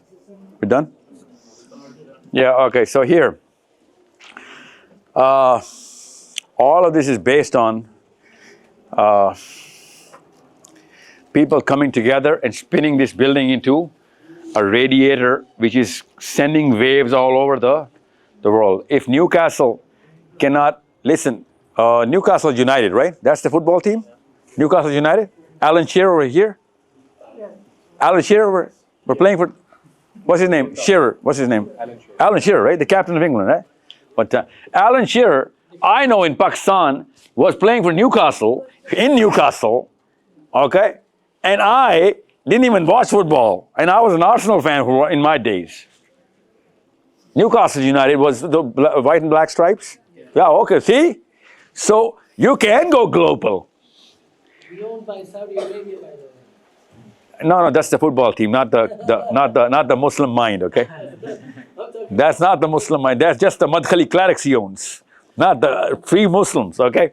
So what I'm saying is, if Alan Shearer can be global in this very city by performing good enough in whatever he was performing, then you could have been easily global. People would do it for their iman and faith and yaqeen and progress. Alan Shearer did not represent any one of these. And Alan Shearer was in the 90s.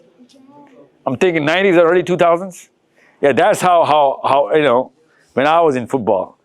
And Bergkamp was playing for Arsenal that time. Imagine that. So, are these guys even alive right now? Alan Shearer is alive right now? You wouldn't know, right? Because it doesn't matter. That's the half-life of football, man. But if you were a Muslim scholar, you would have still known exactly what's going on. Or any scholar, even if he was a physicist or mathematician. So if this city has the ability to go global and it's not going global, it's not because of the masjid, it's because of the people around the masjid. It is that simple. You can turn your footballers go global. You cannot turn your Muslim girls and boys go global based on a way more attractive skill, way more attractive acumen and trade and, you know, category. So how are you going to do that? Turn this masjid into a billion, if not a billion, then $1 million institute. Turn this, generating profit, sending that into education of Muslim kids. You should be sponsoring Muslim kids, every child in Newcastle, if not the world. But you're not even thinking on those lines. And we do not need your charity. Islam does not need your charity. Islam needs independence and dignity. And you have to convert all of this into, and a lot of other of these masjids, into business centers, revenue generation centers, so that Muslims will get jobs, even Christians would get jobs, every Newcastle will get jobs here. And you will be sponsoring education here and health, hence no welfare. Hence new welfare, hence the Umar Khattab's welfare. That came even with the faith. He was actually giving money, you know that? Not just faith. He was actually giving money to the Muslims. He was actually getting it. 19,000 madrasas were opened by Umar ibn Khattab alone. Imagine that. And the first condition of all those madrasas was, he has to be a linguistic master of Arabic. Imagine, because they was, you know, all over the place. Even he knew that if you do not know Arabic, you're not going to know the Quran. It is that simple. Okay? I got to go for the Asr. Everybody, thank you so much for your time. I really appreciate it. There's so many slides. I'm going to send it to you. Don't worry. Anything else? You can just, yeah, quickly. I've sent it online as well. But my question is basically on the parenting psychology. What are the books, if you can tell us, new to read by ourselves so that we can improve our parenting on child? You can read the book of Seerah to Nabi Sallallahu Alaihi Wasallam. Okay? Yeah. Go through as much as you can. Now I can give you a link of the website of the character building education books. We just launched them. They're going to help the parents. But unless you go through Seerah, don't touch any parenting book. Because you go through the Seerah, you get the perspective. Then you get to see the holistic view of how to get kids to from point A to point B. Okay, that's because we do not want to create the best versions of ourselves. We want to create the best copies of our Prophet ﷺ. Okay, and if you do not know the Prophet ﷺ, do not get married. And if you have gotten married, and if you do not know your Prophet, do not have babies. If you had babies and you do not know your Prophet ﷺ, make sure they know the Prophet ﷺ because you failed to. Give them the book of the Seerah. Train them on it. I swear to you, Seerah is the only book of actual psychology of how to look at treat human beings as a single human being and as a group. But I'm going to give you a link of I'm going to put it on the screen here, and also I'm going to give you the link right after the books. Anything else, quickly? And your homeschooling program? Yeah, that's going to come way later this year, because but inshallah, we're working on generating your curriculum's friendly faculty, because you're still going to have to, run through the system, right? Your A levels and your O levels and your IGCSE, because we need to make sure your kids go through that in matter of weeks, not years.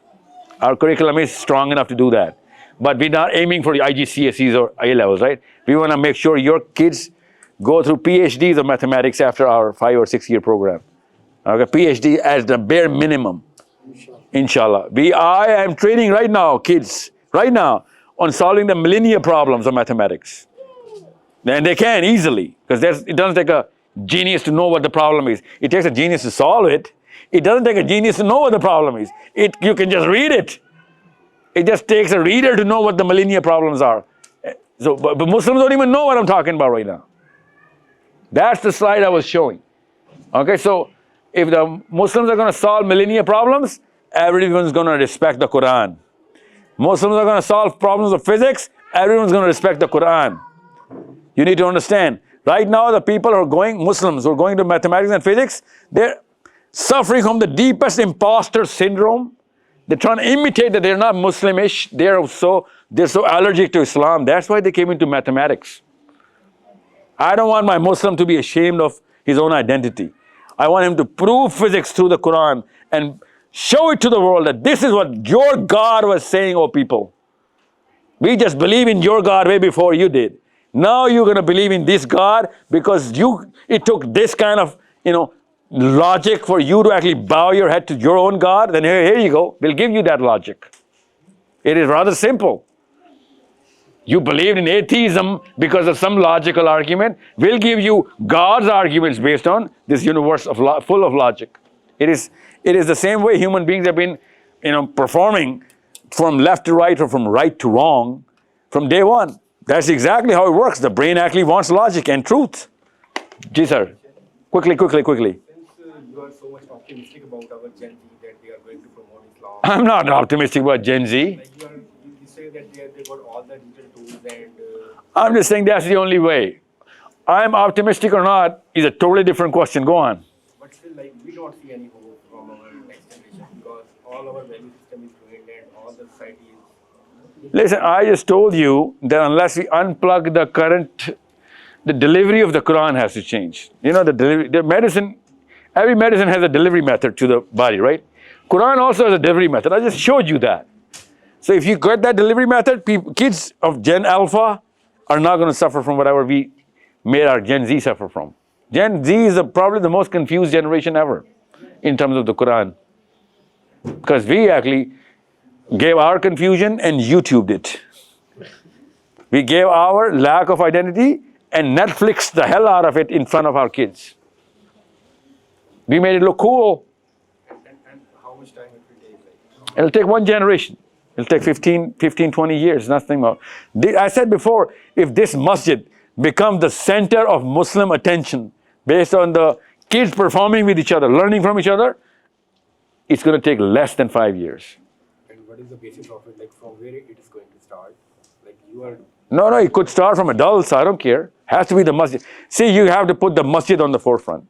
People should look at the video and know this event is happening inside a masjid. Masjid has to be rebranded that this is the center of activity of all Muslims. Productive activities. Okay? Learning activities, debating activities, education activities, I know. देखें मस्जिद को जब तक आप forefront में नहीं ला रहे तब तक मुसलमान मस्जिद नहीं जाएगा लोग स्टूडियो पहुंच जाएंगे मस्जिद नहीं जाएंगे काम वही करेंगे कोई फायदा क्या हुआ See, you need to understand why what I look at a masjid is an outpost of Islam. Without outposts, there is no armies. Armies cannot function without outposts. Our homes are not outposts. We made our homes to be outposts of our own philosophy. Masjid is a अल्लाह के यहाँ तुक्के नहीं है. अल्लाह ने मस्जिद का लफ्ज़ ऐसे नहीं बोल दिया और सेंटर बना दिया. आप understand the value of a masjid. God uses the word. What is the ayah of the masjid? Surah Jinn. What Allah says? وَإِنَّ الْمَسَاجِدَ لِلَّهِ فَلَا تَدْعُوا. No, you're not going to complete this. You know, every masjid has this ayah. This one system of Allah Azza wa Jal is going to be regulated through the masjid. You think I or human beings can come up with a new idea? No. And even if they do, it's not going to work. You need to understand, no other thing. अल्लाह, ये अल्लाह का gift है. दुनिया की किसी कौम को अल्लाह ने वो गिफ्ट दिया भी था तो उन्होंने उठा के फेंक दिया. मुसलमानों को ये गिफ्ट मिला हुआ है, मस्जिद का गिफ्ट मिला हुआ है. मुसलमानों को अम्मी, अब्बू, प्रोफेसर, दोस्त, इधर उधर के systems, gift of Allah Azza wa Jalla is the masjid. You disregard that, I'm sorry. Allah is gonna then, you're pitting yourself against the system of Islam then. Okay? Don't you dare disgrace, the house of God का मतलब समझ लेना. You need to understand, we call it house of God. That means if you do one in a masjid with the right intent, and you do 200 in your own home, that's going to amount to the same, same output. Because Allah is going to, enhance this whole output for you. That's how masjid works. You think it's a joke that this is the biggest real estate in the world right now? You think it's a joke? No, it's not. This is a miracle of a lot of miracles that Muslim masjids are the biggest real estate in the human planet right now. No other one functioning building has this kind of real estate. So Allah is, everywhere trying to call out Muslims to come to His home and do the right things. But what we do here is 2 रकात 4 रकात अभी असर की होंगी, देखना है मुसलमान बचता है कि नहीं. ऐसे भागते हैं जैसे कोई आग लगी मस्जिद में. Yeah, we reverse park our brains into our own masjids. You know why we reverse park, right? Because we are in a hurry to get out. Everyone is waiting for the last saf. क्योंकि वापसी पे कोई रास्ते में ना आ जाए, कोई नमाजी पीछे. Imagine, this is how we look at the masjid. The place with the quickest exit plan is the masjid right now. We go there to make sure we come out early. Imagine if our wives and kids were doing that about our homes. एक दफा सोचे हमारी बीवियां और बच्चे हमारे घरों को इस तरीके से सोच रहे होते, ट्रीट कर रहे होते कि निकलें इधर से किस तरीके से. That's a blow to the face of my integrity and dignity at the same time. और अल्लाह के घर के साथ हम ऐसे कर रहे हैं कि निकलने के लिए जाऊंगा खाली. तो भाई मत आया करें, एहसान करें अल्लाह के ऊपर. हम मस्जिद आके अल्लाह पे भी एहसान किए जाते हैं.